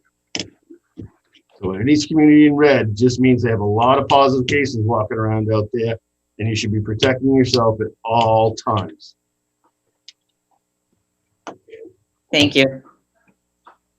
I yield. Thank you, Councilor Murphy. Councilor Anderson. Yes, thank you, Madam President, for allowing me to speak for the second time. This is just a quick one and I'll be off.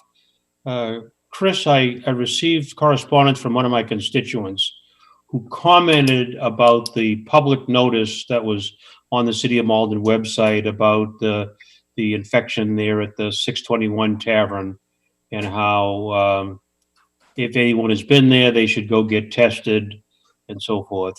And this person's comment was that the Board of Health should be considering and probably enforcing the idea that these restaurants, where we're likely to be getting more infection transmission going on, if customers are going to be in there longer than 15 minutes, that we do here in Malden, like I've seen done in some other cities, and that is that they, keep a list of the persons that are there and their contact information, so that if it turns up that people are that there is a transmission that takes place there, we already have a contact tracing listing that could be that would have been established ahead of time. I don't know if the board has given any thought to that, but if they have not, that was an obvious omission that has been brought to my attention that would like you to think about. It is a requirement, Counselor, that every restaurant, every barber shop, anybody who invites the public in is to write down one person's name from the party of people, if it's more than one. If it's a single individual, they sign their own name and telephone number. We had, I'm sorry? I'm saying it's not happening. We had inspectors out today to inspect everybody. I've got inspectors out right now doing it.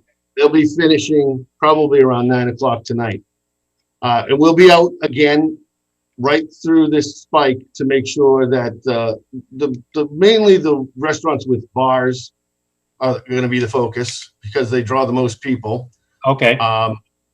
And once we finish those, we'll go to the next level of restaurant and down all until we get to the convenience stores.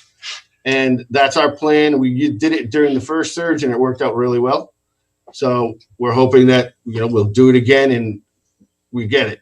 A lot of my experience, forgive me for cutting you off, but my experience has been that I haven't seen that happening, and it should be happening. And I'm glad to hear that it's supposed to be happening, and that's something that you're looking at. So I'll be glad to feed back to the concerns that have been raised to me that is something that the city's in. There's a lot of fatigue out there. Yeah. That's what it is. And we're going to tighten that up. We're going to put all new packages together, get them out to everybody, have them repost it, and we're going to follow up with inspections to make sure they're all good to go.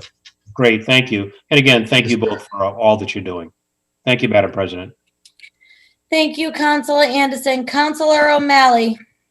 Thank you for the second time. I apologize. Councilor Anderson, your questions got me thinking about this. Is there still a variance between transmission inside versus transmission outside? It's still more dangerous to be in an enclosed space with people versus being in the open air? Absolutely. Okay. Yes. Like, do we know, is it like extreme? Like, do we know like the vast majority are like indoor transmission versus exterior?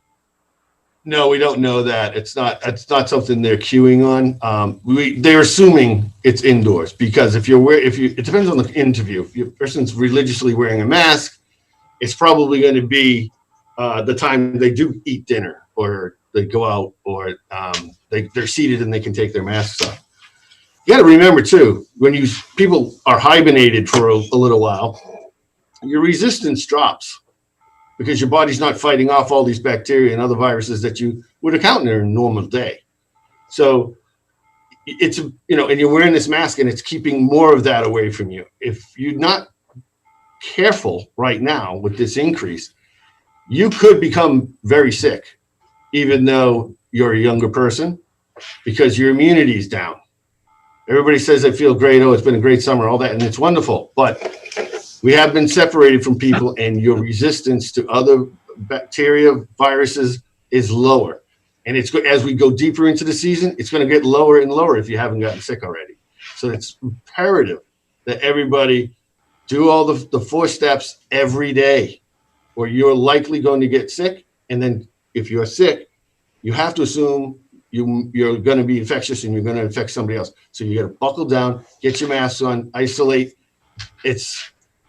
We're going to come up with some kind of maybe video or something, because I love making videos. Love the videos. And just put it out on MATV so that people can see that it's going to be a grind. That's the only way to describe it. This is going to be a grind, probably well into the late 21. That's one of the things I'm concerned about is as it starts getting colder, and people have had a taste of kind of socializing a bit.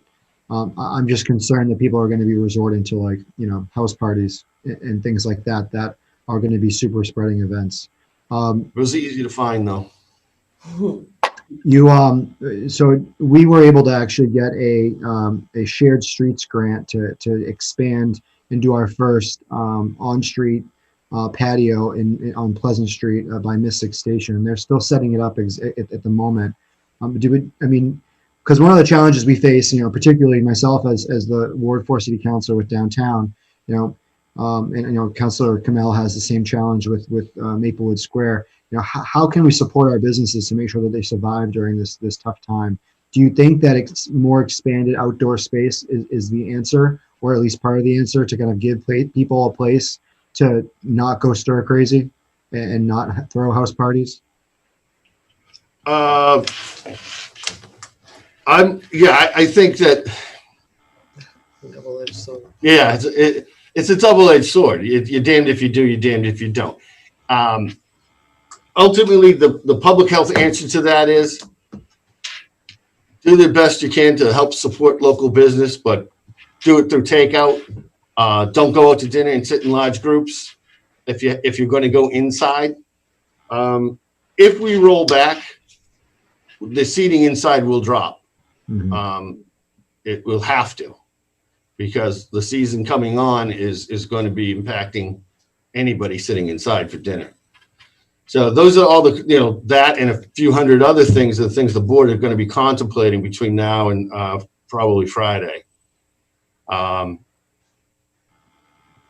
There's really, we've done everything we can, improved ventilation. We've expanded spaces that we normally wouldn't let people expand to. I don't know what. I think it's been very helpful. I mean, I've been hesitant to sit inside at any establishment. So I think that to some degree we've been lucky with the businesses that are able to have parking lots. And I'm just trying to think, Pleasant Street, has some ability, but just making sure it's equitable to all of our businesses to some degree. Something to think about. I mean, if we revert back to step 1, phase 3, we can always have a follow-up conversation. It's like we say to the retail stores all the time. What's a restaurant look like 5 years from now? What's a retail store look like 5 years from now? A lot of retail stores are cutting down on the cigarette sales, so they find something else to sell, whether it be books, it might be beer and wine, it might be a whole nother genre of materials, but they're working at it. And this is that time where people are still in business and doing food. They really should learn the master curbside service and taking online orders. Those restaurants that can do that will fare better. I won't say they'll be successful, but they'll fare better. That's really all they can do going forward, because I think we all know it's going to get tough. It's going to get really tough. I'm hopeful that we're going to be staying in the lower end of the red range and then getting to yellow again. I'm very hopeful for that.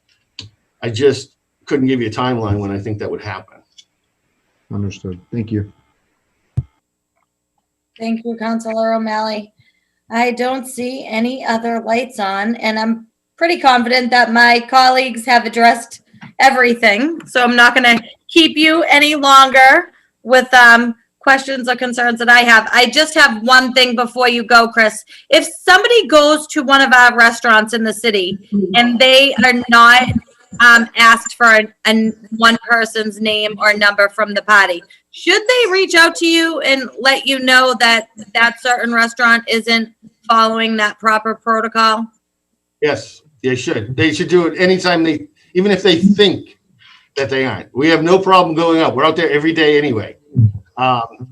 Yes, complain a lot. Tell us everything you want us to know, and we will look into everything because it's that important.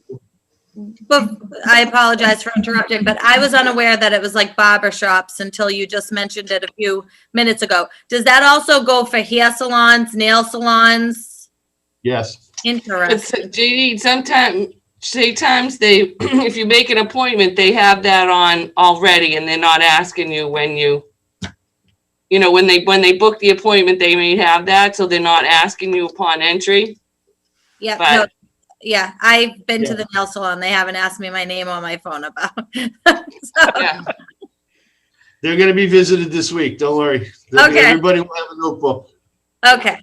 All right. Great. Thank you so much for your time and for joining us this evening. Absolutely. Get some sleep. Have a nice night. I'll try. Nice. City Clerk, do we have any public comment for this evening? We did not. Okay. So next order of business. Paper 319-20, minutes of the meeting from October 6, 2020. Do I have a motion? Motion to approve. Councilor Kamel's motion to approve the minutes, seconded by Councilor Winslow. The clerk will call the roll. Anderson. Anderson, yes. Kamel. Oh, yes. Condon. Did we lose him? No, he's on mute. There he is. Condon. Hold on, let me see if I can help you. It's not letting me unmute you. Oh, there you go. Condon. Yeah, I know you're Condon. Do you vote for the minutes? Condon, yes. Well, Oh my God. I was so nervous of unmuting myself, I forgot what it was. Crow. The minutes. Yes, Crow, yes. DeMaria. Yes. Linehan. Linehan, yes. Murphy. Murphy, yes. O'Malley. O'Malley, yes. Spatafora.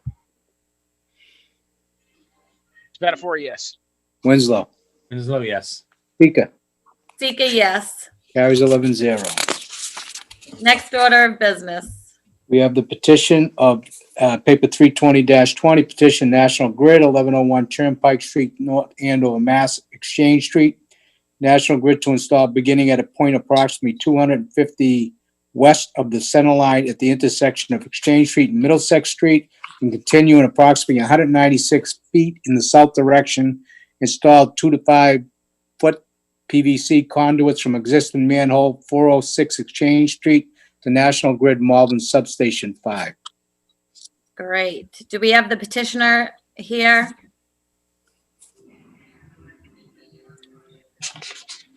Which one is the petitioner? That would be.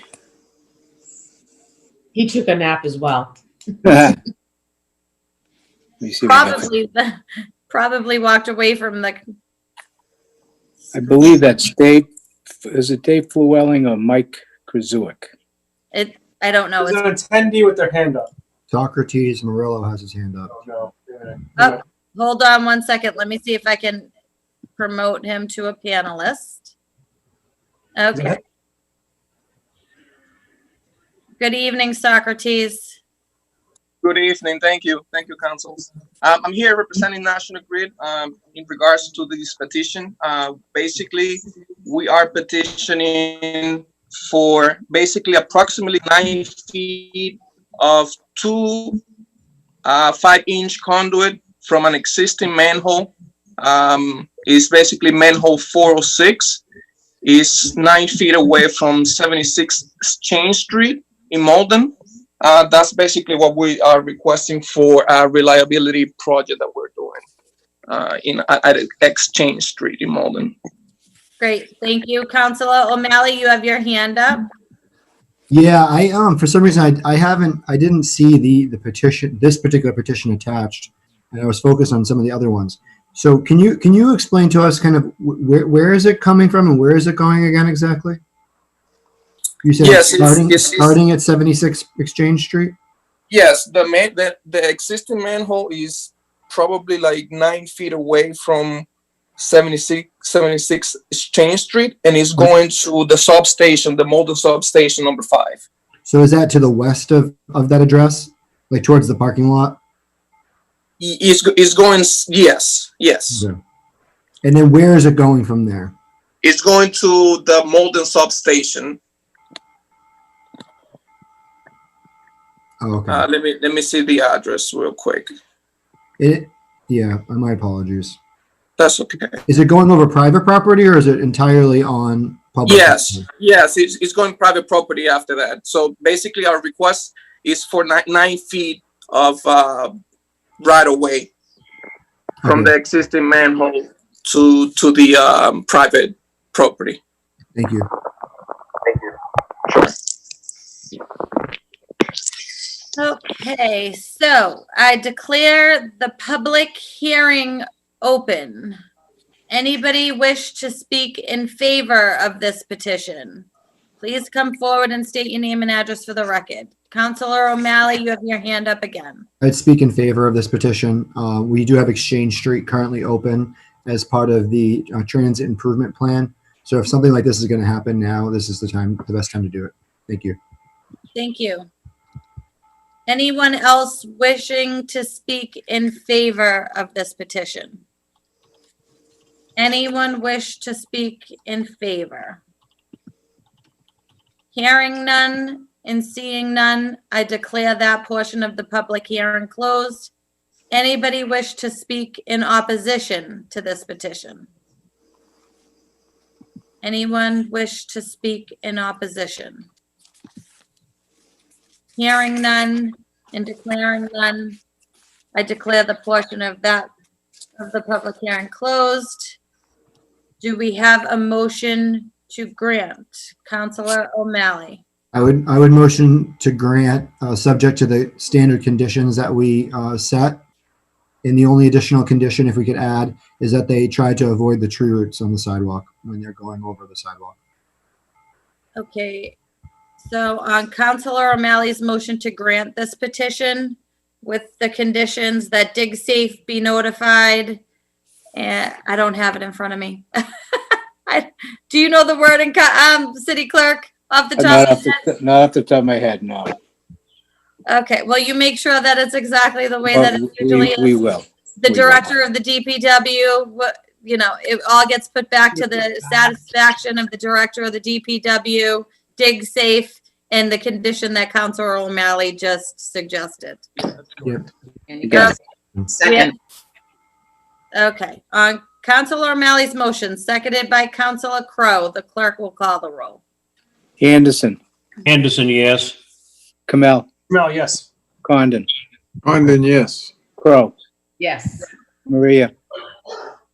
Di Maria, yes. Linehan. Linehan, yes. Murphy. Murphy, yes. O'Malley. O'Malley, yes. Fora. Spatafor, yes. Winslow. Winslow, yes. Sika. Kiki, yes. Petitions granted 11-0. Perfect. Socrates, that petition has been granted. You're all set. Thank you very much. Have a good night. Are you here for any other petition? No. Just that. Perfect. Okay. Thank you so much. Thank you. Bye-bye. Bye-bye. Next order of business. Paper 321-20, petition Comcast 9 Forbes Road, Suite 9B, Woburn, Mass. Kenmore Road, starting at utility pole number 3874, excavating to place 1 4-foot PVC conduit 79 feet plus or minus to provide this Comcast service at number 876 Main Street. Okay, so I'm assuming one of these is either Dave or Mike. Yes, good evening. Dave Llewellyn, Comcast, 9 Forbes Road, Woburn, Mass. I'd like to speak in favor of the Comcast petition to place 79 feet of conduit on Kenmore Road for the purpose of providing service to 876 Main Street, which is the Citizens Bank. Okay. I declare the public hearing open. Anybody else wish to speak in favor of this petition? Counselor O'Malley, you have your hand up. I've met with Comcast on the plans. Kenmore just had their gas line as well as their water lines replaced. So this is the perfect time for us to do this infrastructure work. None of the conduit will go on Main Street itself. It will enter from the back of the building. So the part that was just recently paved will not be ripped up. Thank you. Great, thank you. Anyone else wish to speak in favor of this petition? Please come forward and state your name and address for the record. Anybody wish to speak in favor? Hearing none and seeing none, I declare that portion of this public hearing closed. Anybody wish to speak in opposition? Anyone wish to speak in opposition? Hearing none and seeing none, I declare that portion of the public hearing closed. Do we have a motion to grant? Counselor O'Malley. Motion to grant with the following conditions. Okay, do we have a second? Second. On Murphy. Counselor O'Malley's motion, seconded by Counselor Murphy, to grant this petition with normal conditions, dig safe, and the satisfaction of the director of the DPW. The clerk will call the roll. Anderson, Anderson, yes. Kamel, Well, yes. Condon, Condon, yes. Pro, Yes. DiMaria, Yes. Linehan, Linehan, yes. Murphy, Murphy, yes. O'Malley, Malley, yes. Spatafora, Spatafora, yes. Winslow, Winslow, yes.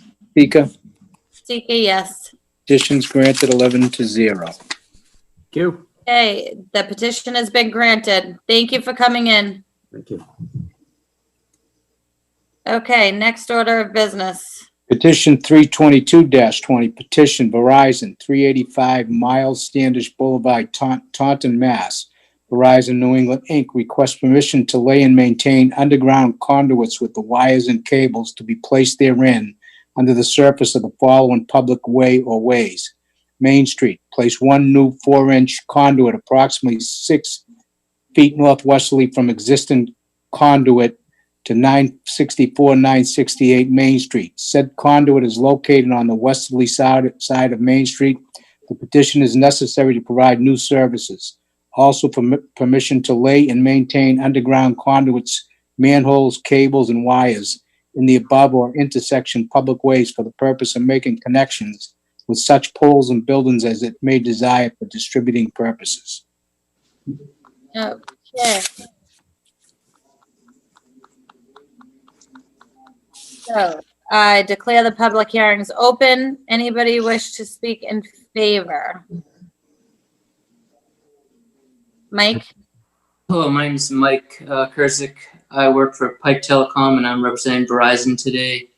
I actually spoke with Ryan O'Malley today about this petition, and it appears that we would actually need to extend that new conduit placement onto the section of Main Street that has recently been repaved. So I've come up with an alternate plan that would place conduit from the last pole on Fairlawn Street, approximately 100 feet to the edge of Fairlawn Street, where it would then cross to the other side of Fairlawn Street and would run under the sidewalk approximately 210 feet, where it would then sweep onto the private property of a new building being placed at 1000 Main Street. And it would also be able to then further feed new buildings being placed at 968 and 964 Main Street. These are all residential units that this will be able to provide phone service and internet service for all these buildings. Great, thank you. Anyone wish to speak in favor? Councilor O'Malley? So I'd also like to speak in favor. As the petitioner stated, we spoke today, and rather than it being tapped in from Main Street, which was just repaved, they are going to go from Fairlawn down the sidewalk to the property in question. These sidewalks will be replaced by the petitioner. And this is going to be tapping into the 2 single-family Habitat for Humanity homes and the townhouses that will be built next to them that have been approved. So I would speak in favor of this petition. Great, thank you. Councilor Winslow, did you have your hand up too? I had it, but Councilor O'Malley just answered the question. I was wondering what was going on with the sidewalk. Yeah. Okay. Okay, thank you. Anyone else wish to speak in favor of this petition? Anyone else wish to speak in favor? Hearing none and seeing none, I declare that portion of the public hearing closed. Anybody wish to speak in opposition of this petition? Anyone wish to speak in opposition? Hearing none and seeing none, I declare that portion of the public hearing closed. Do we have a motion to grant? Okay. I'd move to grant, subject to the following conditions, making sure that the sidewalk is going to be replaced, subject to the satisfaction of the DPW director. I found the wording. I'm good. Oh, perfect. Thank you. I got it. Okay, seconded by Councilor D. Okay, so on Councilor O'Malley's motion to grant this petition, seconded by Councilor D. Maria, with the following conditions: that the engineer be called when DigSafe is notified, and the streets and sidewalks be restored to the satisfaction of the Director of the Public Works. The clerk will call the roll. Anderson. Anderson, yes. Mel. Oh, yes. Condon. Yes. Crow. Yes. Yes. DeMaria. DeMaria, yes. Linehan. Linehan, yes. Murphy. Murphy, yes. O'Malley. O'Malley, yes. Spatafora.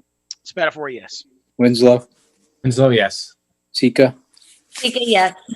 Petition is granted 11-0.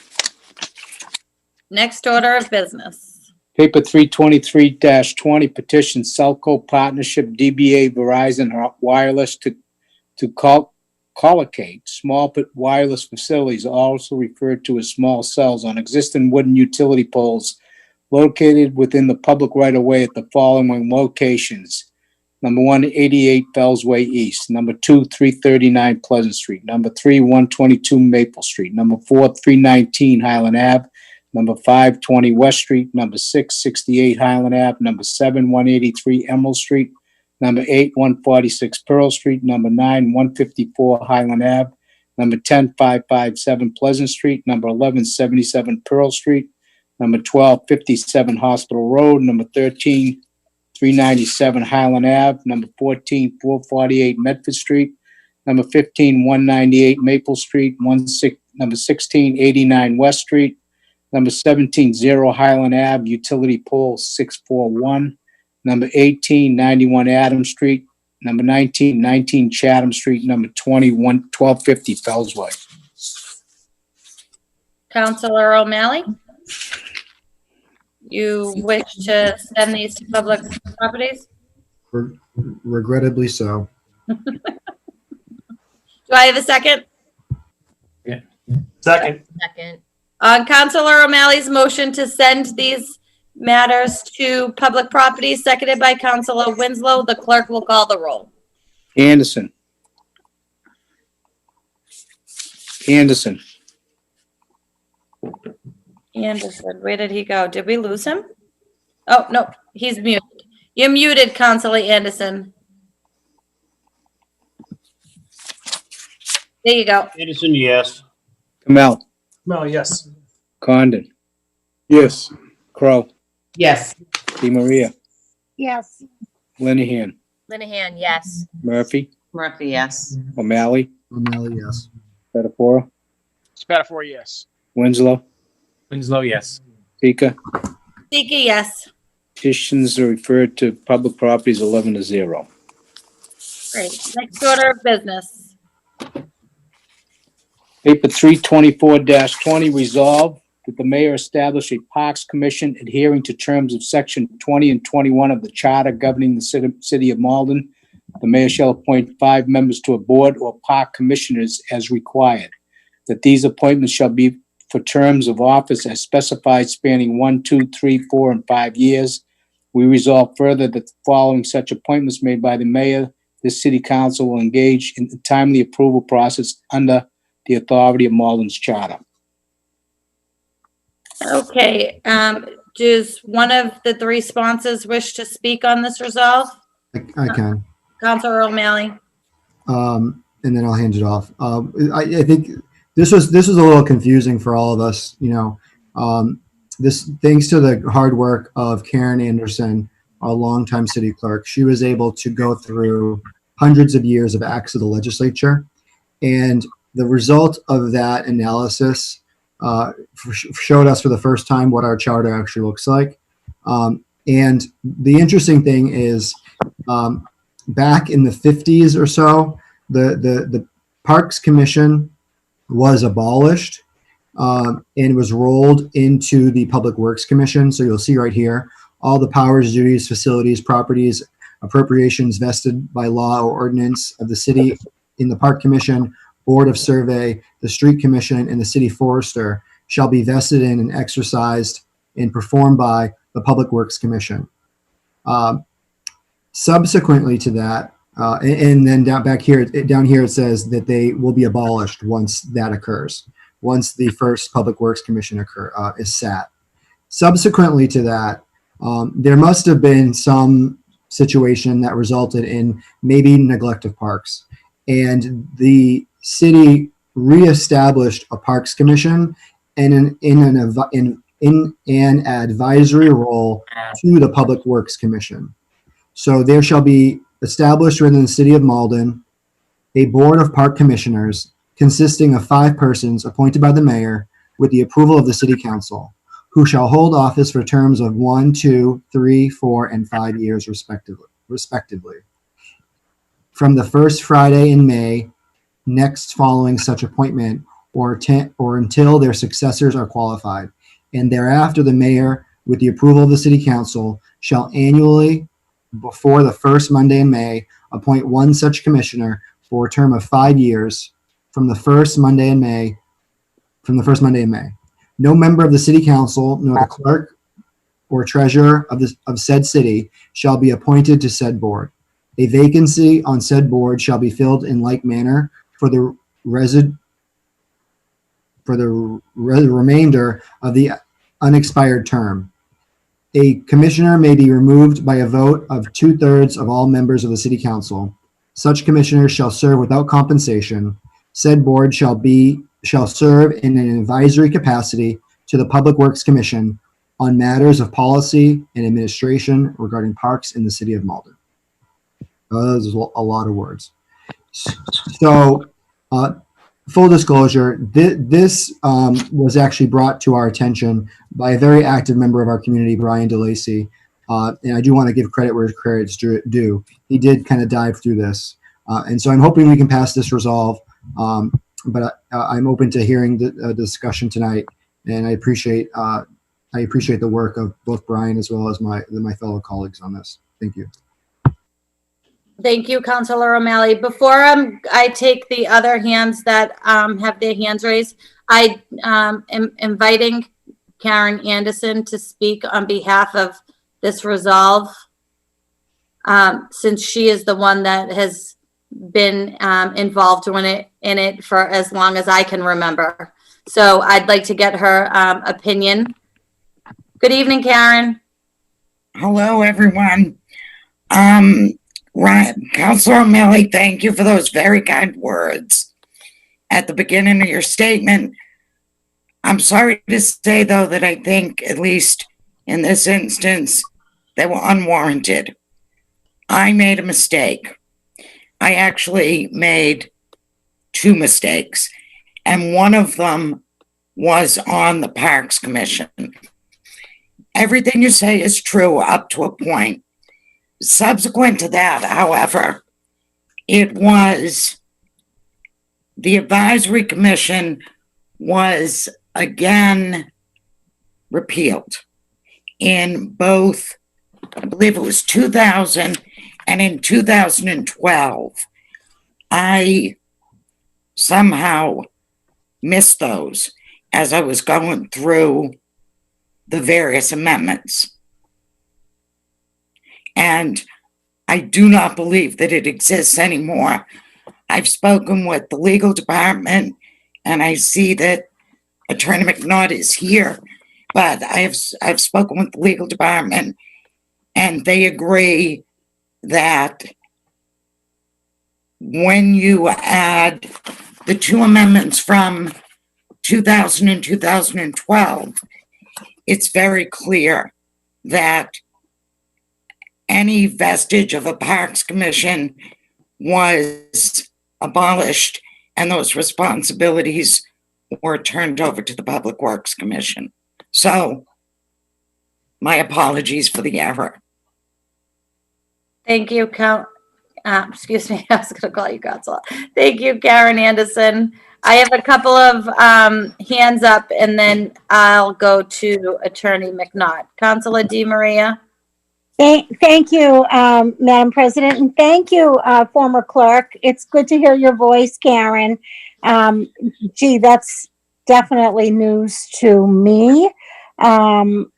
When we drafted the Community Preservation Committee ordinance, that was a statutory requirement that somehow we said, okay, well, we don't need that because we have our 11 members. So that was a little concerning, and that's why I was on board with this resolve. I will tell you that prior to putting any resolve regarding the mayor on the docket tonight, we did speak with the administration, Maria Louise, about that. So there was a respectful heads up to this resolve. And I don't know, I was going to just invite all councilors to sponsor it, but now I really am not sure. I'm at a loss. So that's really all I have to say. And again, I apologize. As you know, I've been out of town, and I wasn't aware that this controversy was brewing. Otherwise, I would have given the sponsors a heads up on it. So again, I apologize to everyone, but particularly to the sponsors. Karen, just a quick question. So what you're basically saying is there was an amendment to our original city charter that says our Parks Commission is null and void? Is that what you're saying? Yes. There were a number of amendments to how we handled public works functions over the years. It appears that when I thought I was done with the charter, I was not. I stopped at a point, at least in that section, where they still existed. There were two subsequent acts that abolished any vestige of a Parks Commission. So was the charter updated at that point? Did we go for a home rule petition to? No, yes, those, we had updated it. When I consolidated it, I neglected to incorporate those two amendments. So at this point, do we need to go for a home rule petition to make sure the charter? No, that was not what you're referring to. Is not our charter. Our charter is all of those original acts. We just compiled it into one document. And the document that I compiled it into contained the mistake. The acts prevail, and the acts are what we should be following. So we need to go back and fix the consolidation. Without a home rule petition. Exactly. Okay, thank you. Thank you, Councilor Winslow. Yeah, Karen, thanks so much for joining us. I know it was a tremendous effort to get all those acts together, and certainly with so many acts over the years, and kind of it's almost like a puzzle that you were working on, and this piece was a little out of place. So I can understand you did tremendous work on that document, but I can understand how this oversight was. I mean, I did see this back in 2018. I had proposed that we actually create an open space advisory committee to help deal with the CPA issue and also provide some advice to DPW. And I came across that point, but knowing we already in the process of trying to update our charter. So I was actually asked Councilor O'Malley. I understand from Ron Hogan that there is some plan to come shortly to talk about the new charter. So I thought this was it did make sense to me to move ahead with something when we were moving ahead with a major charter change anyway. So, but it sounds like, this is kind of moot because it's not in the charter anyway. So, but I think we should have some discussion about, I think it's important that we do have an open space and recreation advisory committee that can help us develop the open space plan every 7 years, help us to, identify. One of the things I found being on the open space committee in 2017 was that we didn't really have any capital planning going on. So that would be something to help advise the Public Works Commission. But I also wary about creating something that is kind of an adversary to that commission, because it's important to have financial responsibility tied into one commission, so that we don't have that conflict of one body that has all the ideas and no resources, and then the body that has the resources not being bought in. We need to make sure and be careful when we work with the mayor and setting up whatever advisory committee we have, that the roles are very clear. And the paper I did 24618 was taking a shot at that, so maybe we should revive that and once the charter gets placed, or work with the mayor on that. Thank you. Thank you. Councilor Linehan. Thank you, Madam President. Councilor Winslow just touched on a couple of the things I was going to mention in just speaking to why I decided to co-sponsor this. I think thinking back to the open space planning process and also just building on the time that I spent on the Redevelopment Authority Board, there definitely does seem to be that gap in our handling and planning of open space stewardship and management. And I know that it was a recommendation in several parts of our final open space plan that we reinstate a type of parks commission. So I guess I'm also a little bit confused about what the most logical next step is, but felt the need to still kind of state why I decided that this was something that was worthwhile for me to docket. So I would defer to others for opinions on where we go next, but that's just sort of what my thinking was going into this. Thank you. Councilor Anderson. Yes, thank you, Madam President. Having been on the City Council for a long time, I know that it was clear to me that that body had been abolished, and that the duties were kind of rolled into the DPW Commission. And so I was confused as to why anyone would want to even propose that go forward by itself. I mean, we're in the midst of looking at an overall charter change, and it seems to me that would be the much more appropriate place for this to be considered, as opposed to this sitting out there by itself. So for those who had thought that this should stand alone, I think that didn't make sense to me, and I certainly would have voted against that. Just realizing it should, if we're going to consider this, we ought to be rolling it into the overall charter change that we've been talking about. Thank you, Madam President. Thank you, Councilor Anderson. Councilor Condon, you're next. Thank you, Madam President. Karen, years ago, we had a recreation commission. And if I remember correctly, that was also abolished. What was their function back in those days? The Recreation Commission actually ran programs. They had, I think, Councilor Condon, you'll remember Joe Gaffey. Yes. And he ran programs like tennis lessons and a basketball league and that sort of thing. It was more people-oriented than space-oriented.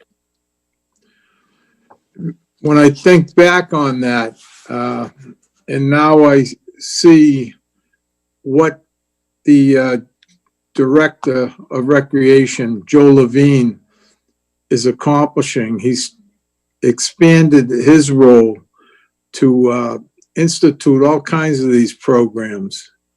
And if I might add, I think he's doing a fantastic job. I don't think it's prudent to establish another layer in there. I think it'll maybe not go so well as it. Things are going very well right now. I know that. You know, Joe, with the small amount of people he has working with him, just does a tremendous job. He has no time clock. You know, he's continuously going at it.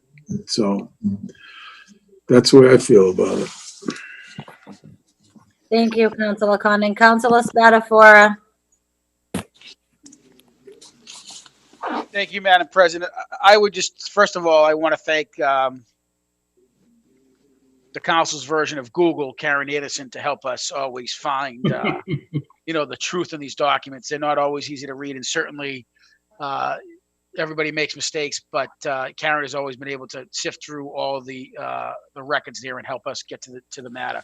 I remember this came up during the CPC commission, because this was discussed because of statutory role. And I thought that it was understandable, but now being a new council, I understand that there was some questions there. But I would just echo, I think Councilor Anderson's point is I know the charter, there was a charter, some people in the charter committee that were doing a lot of great work in the beginning, and then the COVID struck and kind of slowed that process down. I would just hope that we pick up the ball and run with that for the remainder of the year in 21, because I think all this, everything we're talking about, whether it be advisory councils that Council Winslow is talking to, or open space committees, that all can be addressed in the charter. And I thought we were making great progress there, and I still think we do. But I think that's something that could solve all these problems and help us get to the next, 20, 30 years in making the city reflective of what our needs are now. Thank you, Madam President. Thank you, Councilor Spatafora. Councilor Murphy. And thank you, Madam President. I want to second what Councilor Spatafora just said, and previous councilors, Councilor Anderson and Councilor Condon. But I also want to go back to something that I think I said a couple of weeks ago. And I think as a body, we need to be very cognizant of what we put on the docket as a resolve. When something has some depth to it, I don't think it should be brought before the council as resolve. I think it should go to a committee to be discussed before it comes to the council, just to give us all, not put any of us on the spot, but give us all an opportunity to be able to research the situation, understand what the pros and cons are, how it impacts, whatever other issues, whether it's the charter, whether it's ordinance, whether it's zoning, etc. So I think, the use of resolves, we really need to kind of get a handle on, and not just put a resolve up on the docket to send to the mayor without any discussion, especially if something that has such significant impact on the future of our government and our charter.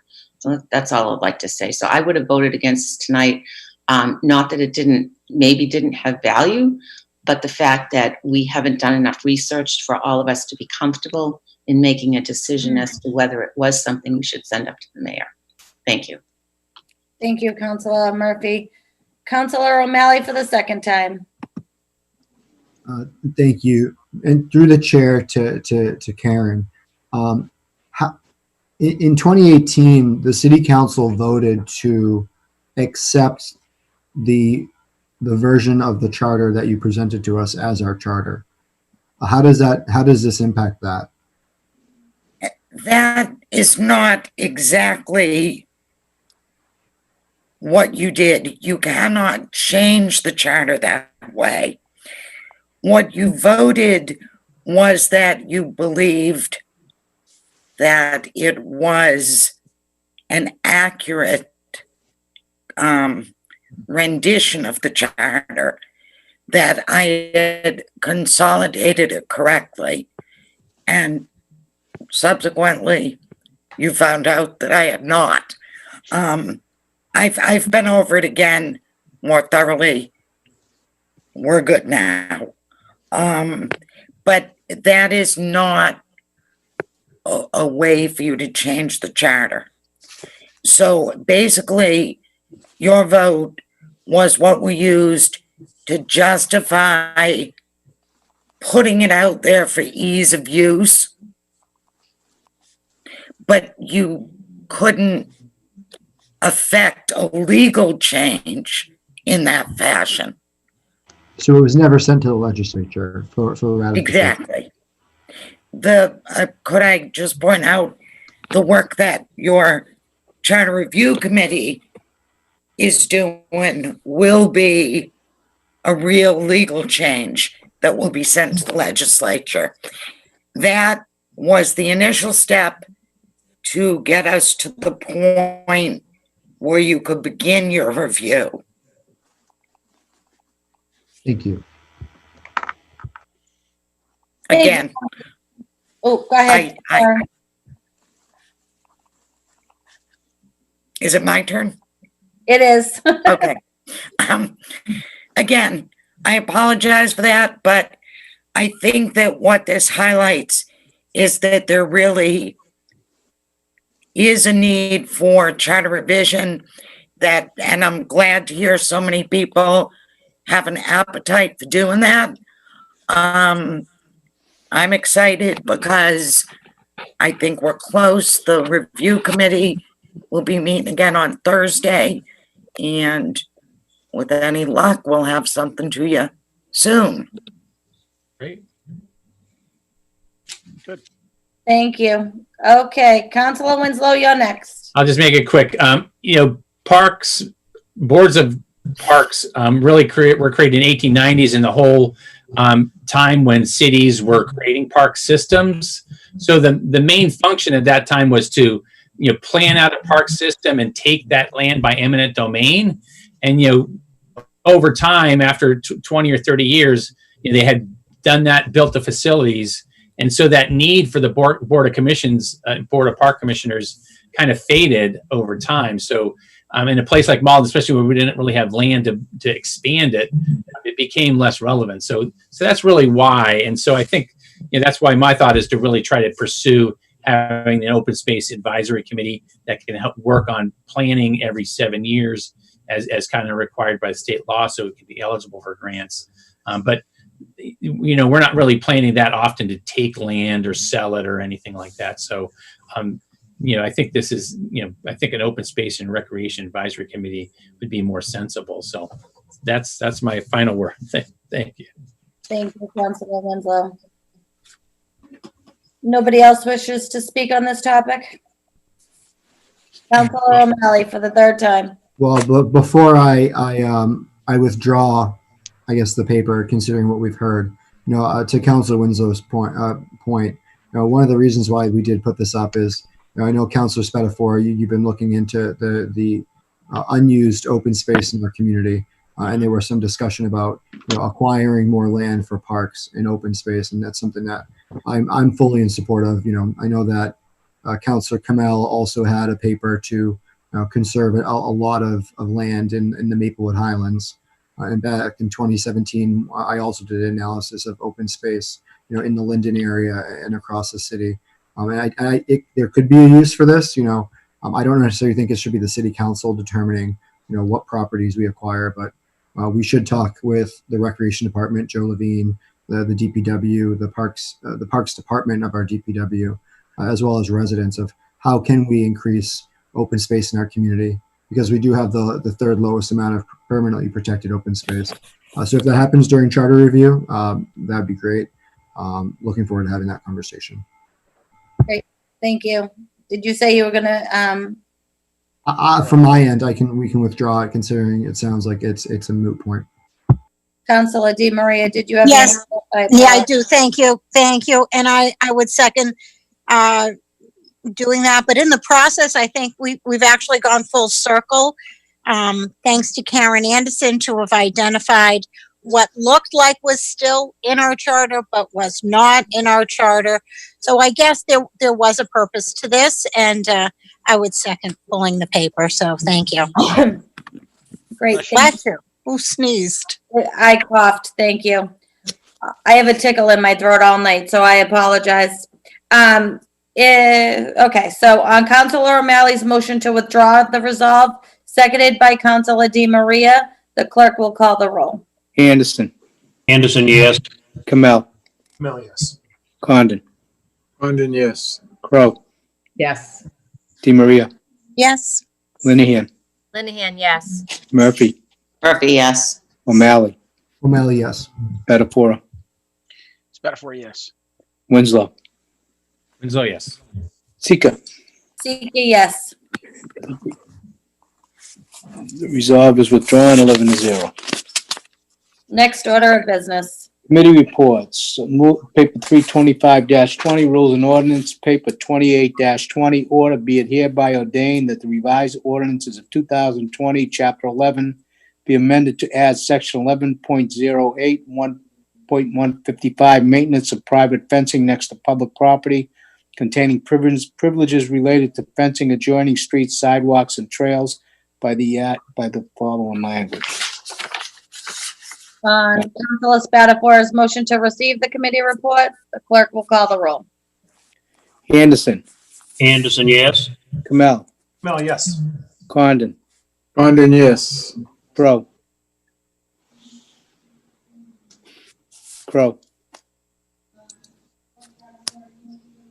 Yes.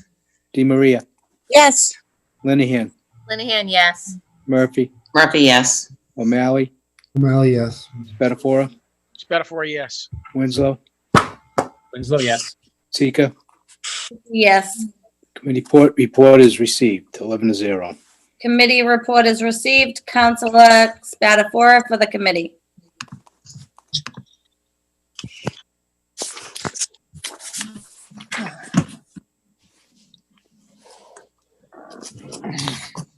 So we're on paper 325-20. I'm sorry, I was reading along here. 32620. 325. So this is the, Oh, 32520, sorry. it is 320, right? The first one, I'm sorry, I'm looking at my screen. I had it minimized. So I wanted to make sure I had the right one. So this paper, 325-20 is the a paper that was been submitted by Council Winslow. I don't know if Council Winslow wants to speak to the paper, but it was something that was, give you a little history. It was submitted in 2019 because of the COVID. We weren't able to get to it until this year, and then we had to update it in terms of the Muni Code. So this has been a paper that has been sitting in our ordinance for a little while, and I want to thank Council Winslow for taking the lead and updating the provisions to match the Muni Code. Council Winslow, do you want to speak in the paper? Sure.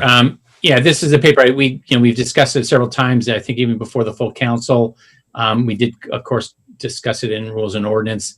This is focused on making sure that fencing along public rights of way is kept in good condition, and particularly there's stretches along the bike trail where there's barbed wire that's hanging down that can be dangerous. So that's a key part of it, is so that we have an ordinance that we could enforce to make sure that's kept in good condition. There's also, this will also ban the further use of razor wire in the city, which is dangerous and very unattractive and doesn't seem very appropriate in any setting that we have in Malden. So those are kind of the key provisions. I know Councilor Murphy has been very supportive as well. So but that's the purpose. So the committee reported this out favorably. Any questions? But I hopefully looking for the full committee support on this. Is that a motion? That is a motion, yes. And seconded by Councilor Winslow? Second. Yep. Okay, Councilor Spatafora's motion to enroll the ordinance as amended, seconded by Councilor Winslow. The clerk will call the roll. Anderson, Anderson, yes. Kamel, Mel, yes. Condon, Condon, yes. Crow, Yes. Di Maria, Yes. Linehan, Linehan, yes. Murphy, Murphy, yes. O'Malley, O'Malley, yes. Spatafora, Spatafora, yes. Winslow, Winslow, yes. Sika. Sika, yes. Paper is enrolled. Next order of business. Paper 326-2020 committee report, rules and ordinance, paper 306-20, order be it hereby ordained that section 2.08.040 of the revised ordinances of 2020 be amended by increasing the number of members on to the Disability Commission from 5 to 9. Councilor Spatafora's motion to receive the committee report. The clerk will call the roll. Oh, Anderson. Yes. Council, can you? We actually did, this never went to committee. We're just ordaining it. We enrolled it. It never went to committee. Yeah, So there's no committee report to accept.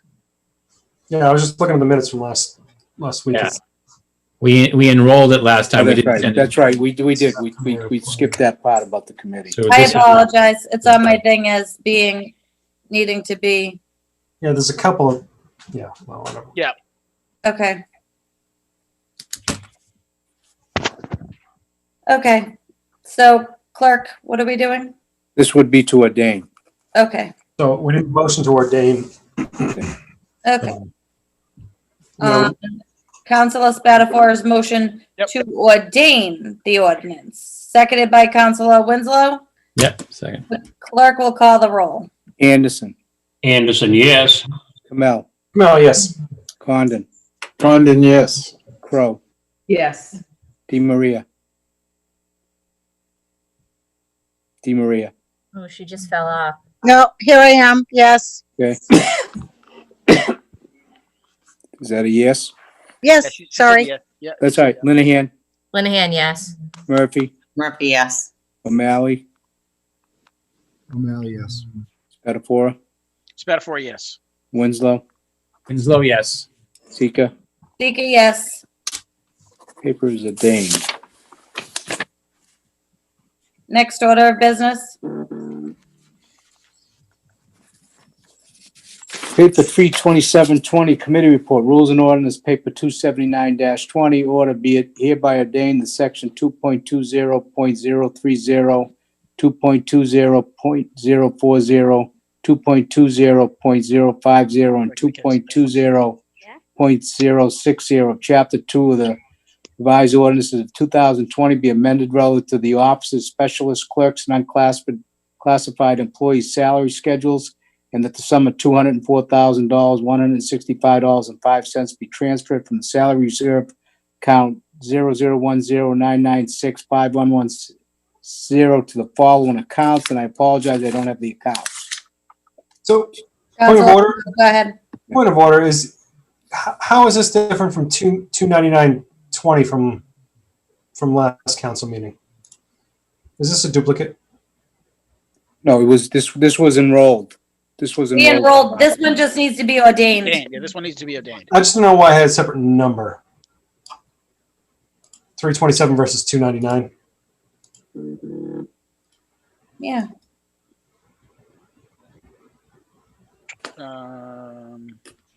Just don't want that to bite us later. Yeah, you know, I don't have the, It's definitely the same paper, Council, because I remember the sum. you know what it is? It couldn't be 327-20 anyways, only because it's, It was put in before the other papers too. it was put in, yeah. Yeah, sequentially. Sequentially, it's wrong. So I think it's a dupe. Yeah, I think it's duplicate. Do you want to hold this off before we vote on it? Or, well, this is kind of important though, right? I don't think It is important. Yeah, we can't pay them without the ordinance to reflect the updated change. Yep. And we'll end up waiting another 2 weeks. Yep. Can I ask a question here? Is 299 still? I'm trying to look at the minutes here. What was our final report you received? I don't remember what happened. If anyone wants to know. Councilor O'Malley, go ahead while he's looking. You have your hand up. I apologize. I raised this question last week. This paper is not like anything we've ever seen before. This paper is confusing because it combines a finance paper and an ordinance change. I've never seen that in my 5 years on the council. Usually it's a finance paper that we pass and an ordinance that we enroll and then ordain. I brought that concern up last week. We just voted to pass it. But you can't change an ordinance by voting to pass something. You have to enroll an ordinance and then ordain an ordinance. I think that's where this confusion is coming from. Well, I think the separate issue here is it's just 327 is not the right number. I think we voted, I'm looking at the minutes here and seeing if we voted to enroll it and then we need to vote to ordain it. I'm pretty confident we It's still on the voted to table. enroll it. We voted. If I could just ask Council Kamel, when you're looking at the minutes, because I don't have them in front of me, can you tell me what you have for a paper, committee report? Yeah, so the committee report is $299. We received the committee report on this, and then motion was made by Council Spatafora that the committee report be received. Motion was carried, came in, and then $279, which was the original paper. Was the original paper? Yeah. A motion was made by Council Spatafora, seconded by me, that the ordinance be enrolled. We voted 11. We voted unanimously to enroll it, and I believe what is required now is it needs to be ordained. It needs to be ordained, correct. So the paper number stays the same, obviously. So the 327 isn't the committee report, not the. Yeah, so it should be two. Right, exactly. Yep. And I think to Councilor O'Malley's point, the only thing that really throws this off is the semicolon where it says in the sum of $204,000 be transferred, because that's a financial transaction, right? Everything else is accurate because we are updating all those ordinances or amending them relative to those positions to make sure that they get the proper updates for their payroll. And there was a finance committee vote on this. I'm sorry, Council Kamel? In the joint committee meeting, there was a separate. Correct. Yeah, we did vote. We did do, it was a joint meeting and we took two votes. We did a finance one and an ordinance one. That's correct. Yep. Councilor Di Maria. Well, if I could just make a suggestion, just because it is a finance paper, is if we could table it for 1 week and suspend council rules or docket rules for next week. So we're only back 1 week to make sure our paper numbers are enrolled, ordained, and our ordinance is adjusted so that everything, it would be just 1 week, just to make sure in case for some reason 3 years down the road we get audited and it was the wrong paper that we passed. Really fast, Councilor Di Maria, that the number of the paper is actually irrelevant. It doesn't matter if it's 299 or 327. We just need to ordain this paper in order for these raises to go through. Because if I just may, the discrepancy is between the committee report numbers. There's a duplicate committee report number pulled. The original paper still is 279.20 is still valid. Still fine. There's no confusion about that one. Attorney McNaught, can I get your legal opinion here? Am I correct to say that the paper number is irrelevant? The paper number is relevant. The committee report number is wrong. Attorney McNaught, I can't hear you. You're not muted though, so that's weird. Can you hear me now? Yes, can hear you. Okay. I would defer to Greg Lucy because, Greg, you would have the appropriate numbers with regard to that. If you have the appropriate numbers, you can go ahead and vote on it now. Correct. So the paper number, the important number is the paper number, which is 279.20. That's the number where all the ordinance is in the finance transfer. So the committee report just got error. That's not the right number. I can see how the 325, the 326, 327 was put on there in sequence, but it's 299-20 is the committee report. The paper number is the same. It's 279.20 for the paper is accurate. And as I recall, I think I was at the meeting where it had been enrolled. It was enrolled 2 weeks ago.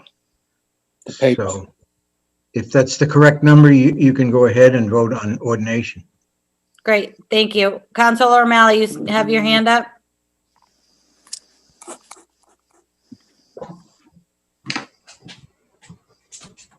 Sorry, I was trying to watch the video from last week, or the week 2 weeks ago. This was from the October 6th. I know that just I know you when I say this stuff, but if my memory serves me correct, I'm pretty sure we didn't enroll. I'm pretty sure that we moved to pass it as a finance paper.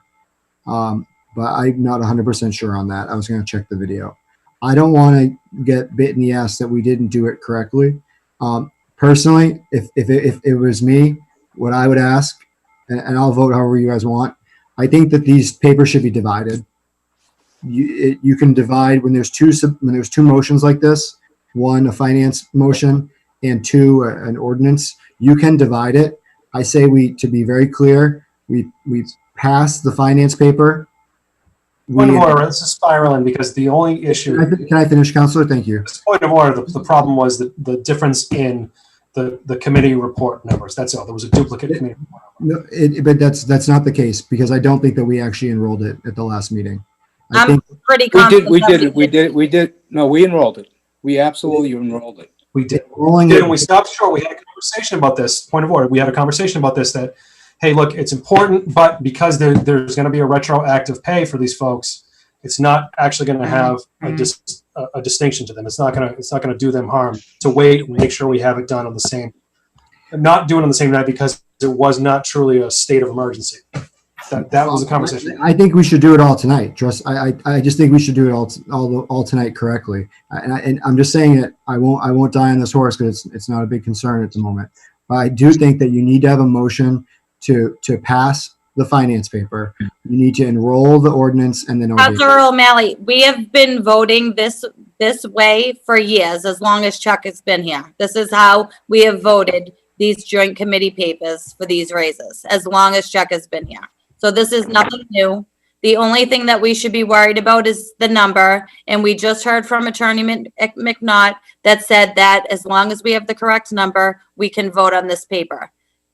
We need to give these people these raises, so this vote needs to take place this evening. Councilor Winslow, did you have anything else to say? I'm looking at the minutes, and the minutes clearly state it was enrolled on October 6th, and we just approved the minutes, so I don't think it's an issue as to whether it's enrolled. We accepted the minutes. That's the record now. So great, thank you. So do we have a motion to ordain?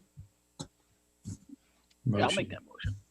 Okay, so on Councilor Spatafora's motion to ordain, seconded by Councilor Winslow, the clerk will call the roll.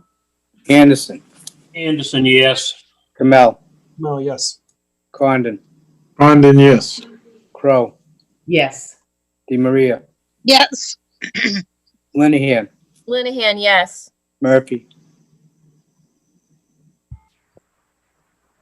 Murphy. Yes. Sorry. O'Malley. Spatafora. Spatafora, yes. Winslow. Winslow, yes. Sika. Sika, yes. Papers ordained 11-0. Next order of business. Docket is clear. Docket is clear. Do we have personal privilege? Councilor Linehan, you're first.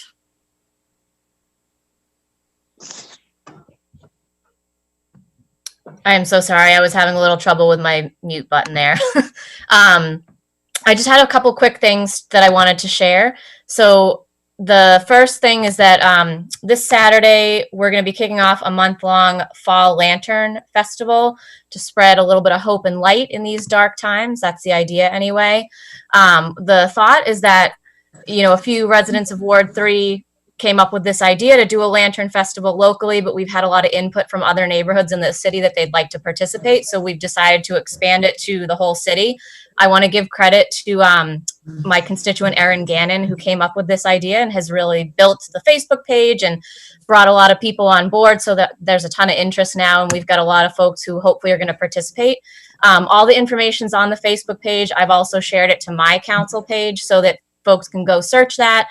But basically the idea is that anybody could decorate paper bags, mason jars, anything they have around their house, put battery operated tea lights in it and illuminate it We're hoping to start it this Saturday at dusk or 6 p.m. And the thinking is that you just put them out on your front walk, your front steps, however you want to decorate. Could be in the windows of your house or apartment, and that people can enjoy it from a distance, either walking, driving, or biking by. There's also an interactive map on the Facebook page, so folks can drop a pin if their street is participating. We've got some flyers that we are able to distribute, so if anybody wants to have some flyers to print, I'd be happy to send either a digital file or drop some off at your house. And if anybody has any questions, they can reach out to me by phone or email, and I'm working with Erin and Donna at the chamber to help get some supplies distributed if anybody has a difficult time getting their hands on those paper bags or mason jars, or just doesn't know how to decorate and wants a little bit of help. We're happy to do that. And then the second thing I wanted to share is that Fugi, the Friends of Oak Grove, is going to be co-sponsoring a Pumpkins in Patchell Park event on Halloween Day. We haven't determined the time yet, but this is going to be a socially distanced event that I'm helping to plan with Fugi and a few other counselors and our school committee representative in Ward 3. Again, we'll have a flyer going out this week, hopefully, but for now, just save the date for Halloween, which is very helpfully on a Saturday this year. So hoping to give out pumpkins, goodie bags, that sort of thing. Keep it a socially distant, mask mandatory event. So check my council page, and hopefully I'll have something in the Advocate with more information about that as well. Thank you. Thank you. Councilor Murphy. Thank you, Madam President. Well, speaking of pumpkin patches, Ward 5 is having a pumpkin patch, and this is a big change for us. We have, from days of old, city clerk can attest to this. I think he's one of the original decorations. But Ward 5 has been having a Halloween party, which is the talk of the town, every year, with all the kids who come in our what we call our candy parade, which is something that the children all look forward to. Unfortunately, this year, we can't do that. So school committee member Adam Waldine and I kind of thought out of the box as to what could we do to still do something in Ward 5 for Halloween. And we've decided to do a pumpkin patch. So we have 400 pumpkins coming that will be delivered, and Forestdale Park will be turned into a big pumpkin patch with scarecrows, a photo booth, and children will be able to come. They can, costumes are optional. We hope they will come and wear their costumes. Saturday is going to be a beautiful day. It's looking like the weather will be almost 70. So they won't have to put coats over those lovely costumes. We will be adhering to social distancing. We're going to have what we're calling pumpkin patch security, who will be there to make sure that hand sanitizer is used and that we follow all the rules to make sure that everybody is safe and has a good time. So we're looking forward to celebrating Halloween this coming Saturday from 1 to 3 at Forestdale Park, which is now called the Alex Gentili Memorial Park, but we're still trying to get that name out there. That everyone refers to it as Forestdale Park, but it has been renamed to the Alex Gentili Memorial Park, and we hope to see everybody there. We're going to have a great day, and that's it. Thank you. Councilor Winslow. Yeah, it's going to be a busy day on the 24th. High Rock Church at 10 o'clock on Saturday at the Fairway School is doing leading a trash cleanup for the city. So you want to come in from 10 to 12 before you go out and do a pumpkin patch or something. Go out and come by Fairway School, pick up some trash bags, and go out and clean your neighborhood. They're helping coordinate that, and then there'll be a little lunch afterwards. So, but do plan to have a mask, and it will be done in a socially distant manner. So, thank you. Thank you, Councilor DeMaria. Thank you, Madam President. And I'd like to announce this evening the North Shore Hispanic Association will be hosting a virtual fundraising event Friday, November 6th at 7 p.m. All funds will support their scholarship and their Hispanic Americans Making a Difference. And I think 2 weeks ago, we had one of them on council. Zaida Ortiz, who is an activist, will be one of the recipients of Making a Difference, as well as Jose Palma, who is the co-founder of committee TPS, which is Temporary Protection Services, Jenna Roby, which is a Malden Public School teacher, and Miguel Vargas, who is a founder and director of Barjugol.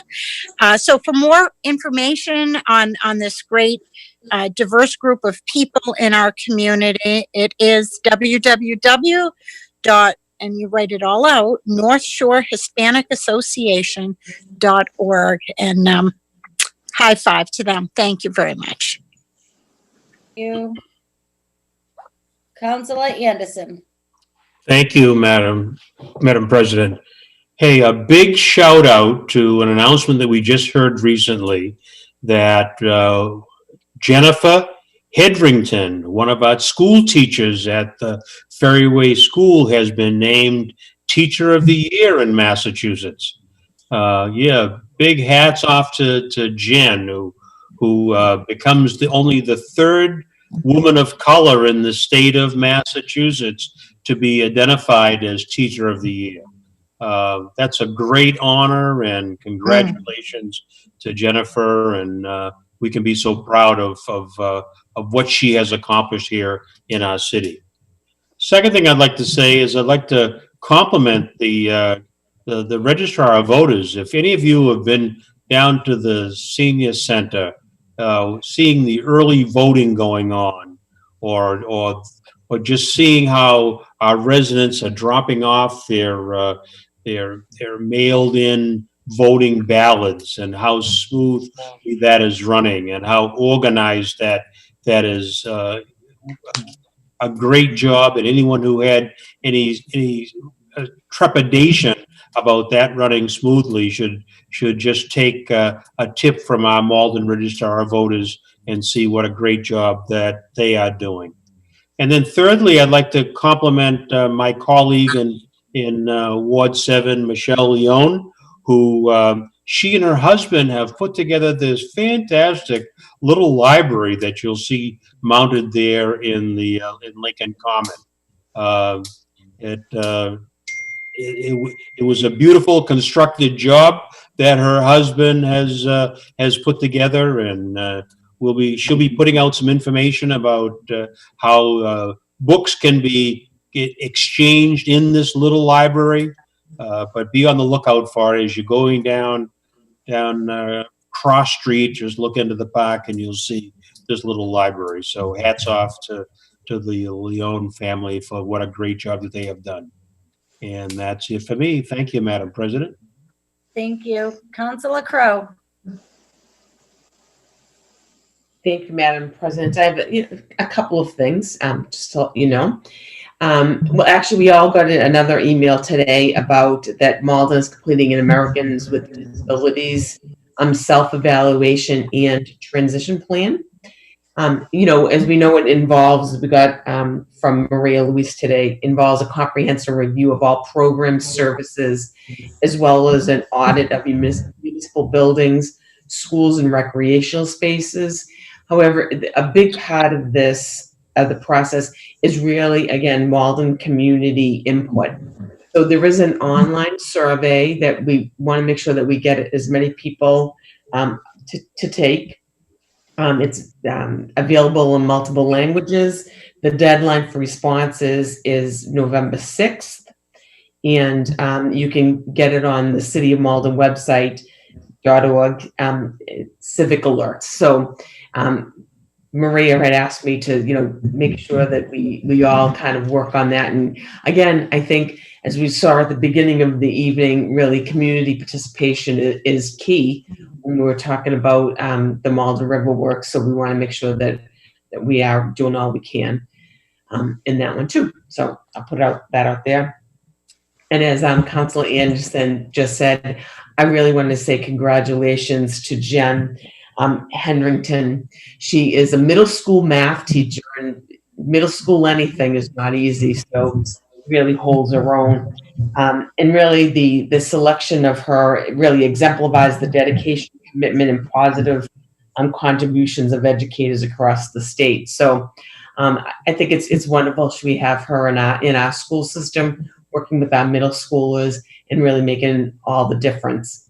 And so besides her, all the other teachers that are working so hard with our students in these trying times before and beyond.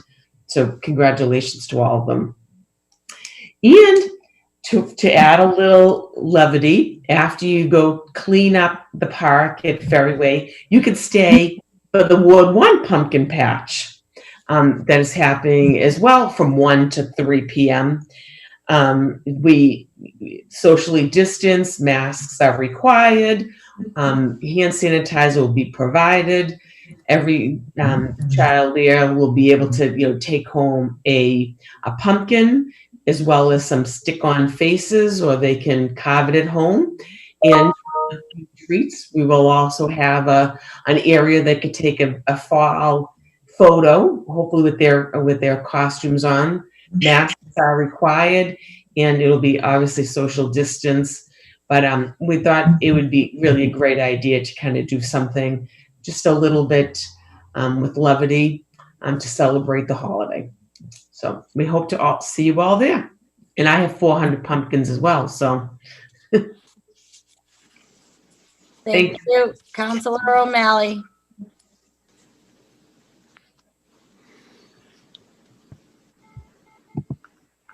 Sorry about that. Have a good night, everyone. No announcements. Thanks. Councilor Condon. Thank you, Madam President. Tomorrow night, 6 o'clock, we have a virtual meeting. The initial presentation of the design put forth by Shadley Associates be hosted by Janelle DeVitz, and we hope to have good participation. People can pre-register on the city website, Devapak, and we hope to have good representation. Thank you. Thank you. And seeing no other hands up, on behalf of the chair, Ward 8 is also having a pumpkin patch, although I am doing a drive-through behind the Linden Steam Academy in the little circle in the back. We'll have some music, Halloween music playing, and you'll be able to drive up, grab some pumpkins, bags of candy, and I'll be passing out the City of Malden masks that the mayor has been so graciously passing out throughout the city. So same time as Councilor Murphy and Councilor Crows from 1 to 3. I too have 400 pumpkins, and I stuffed 400 bags of candy today on my kitchen floor. It was a lot of fun. So we hope to see you this Saturday at Linden Steam Academy outside backyard drive-through. Good night, everybody. Oh, excuse me. Motion to adjourn. So moved. On Councilor Anderson's motion to adjourn. Councilor, Madam President, I don't think you said the time of your event, or maybe I missed it. 1 to 3. I did. Oh, you did? I'm sorry. 1:30. Yep. 1 to 3. Sorry. Thank you. Thank you. On Councilor Anderson's motion, clerk will call the roll. Anderson, Yes. Kamel, No, yes. Condon, Condon, yes. Crow, Yes. DeMaria, Yes. Linehan, Linehan, yes. Murphy, Murphy, yes. O'Malley, Oh, yes. Spatafora, It's better for you, yes. Winslow, So yes. Tika, Sika, yes. 11-0. The meeting is adjourned. Good night, everybody. Good night. Good night.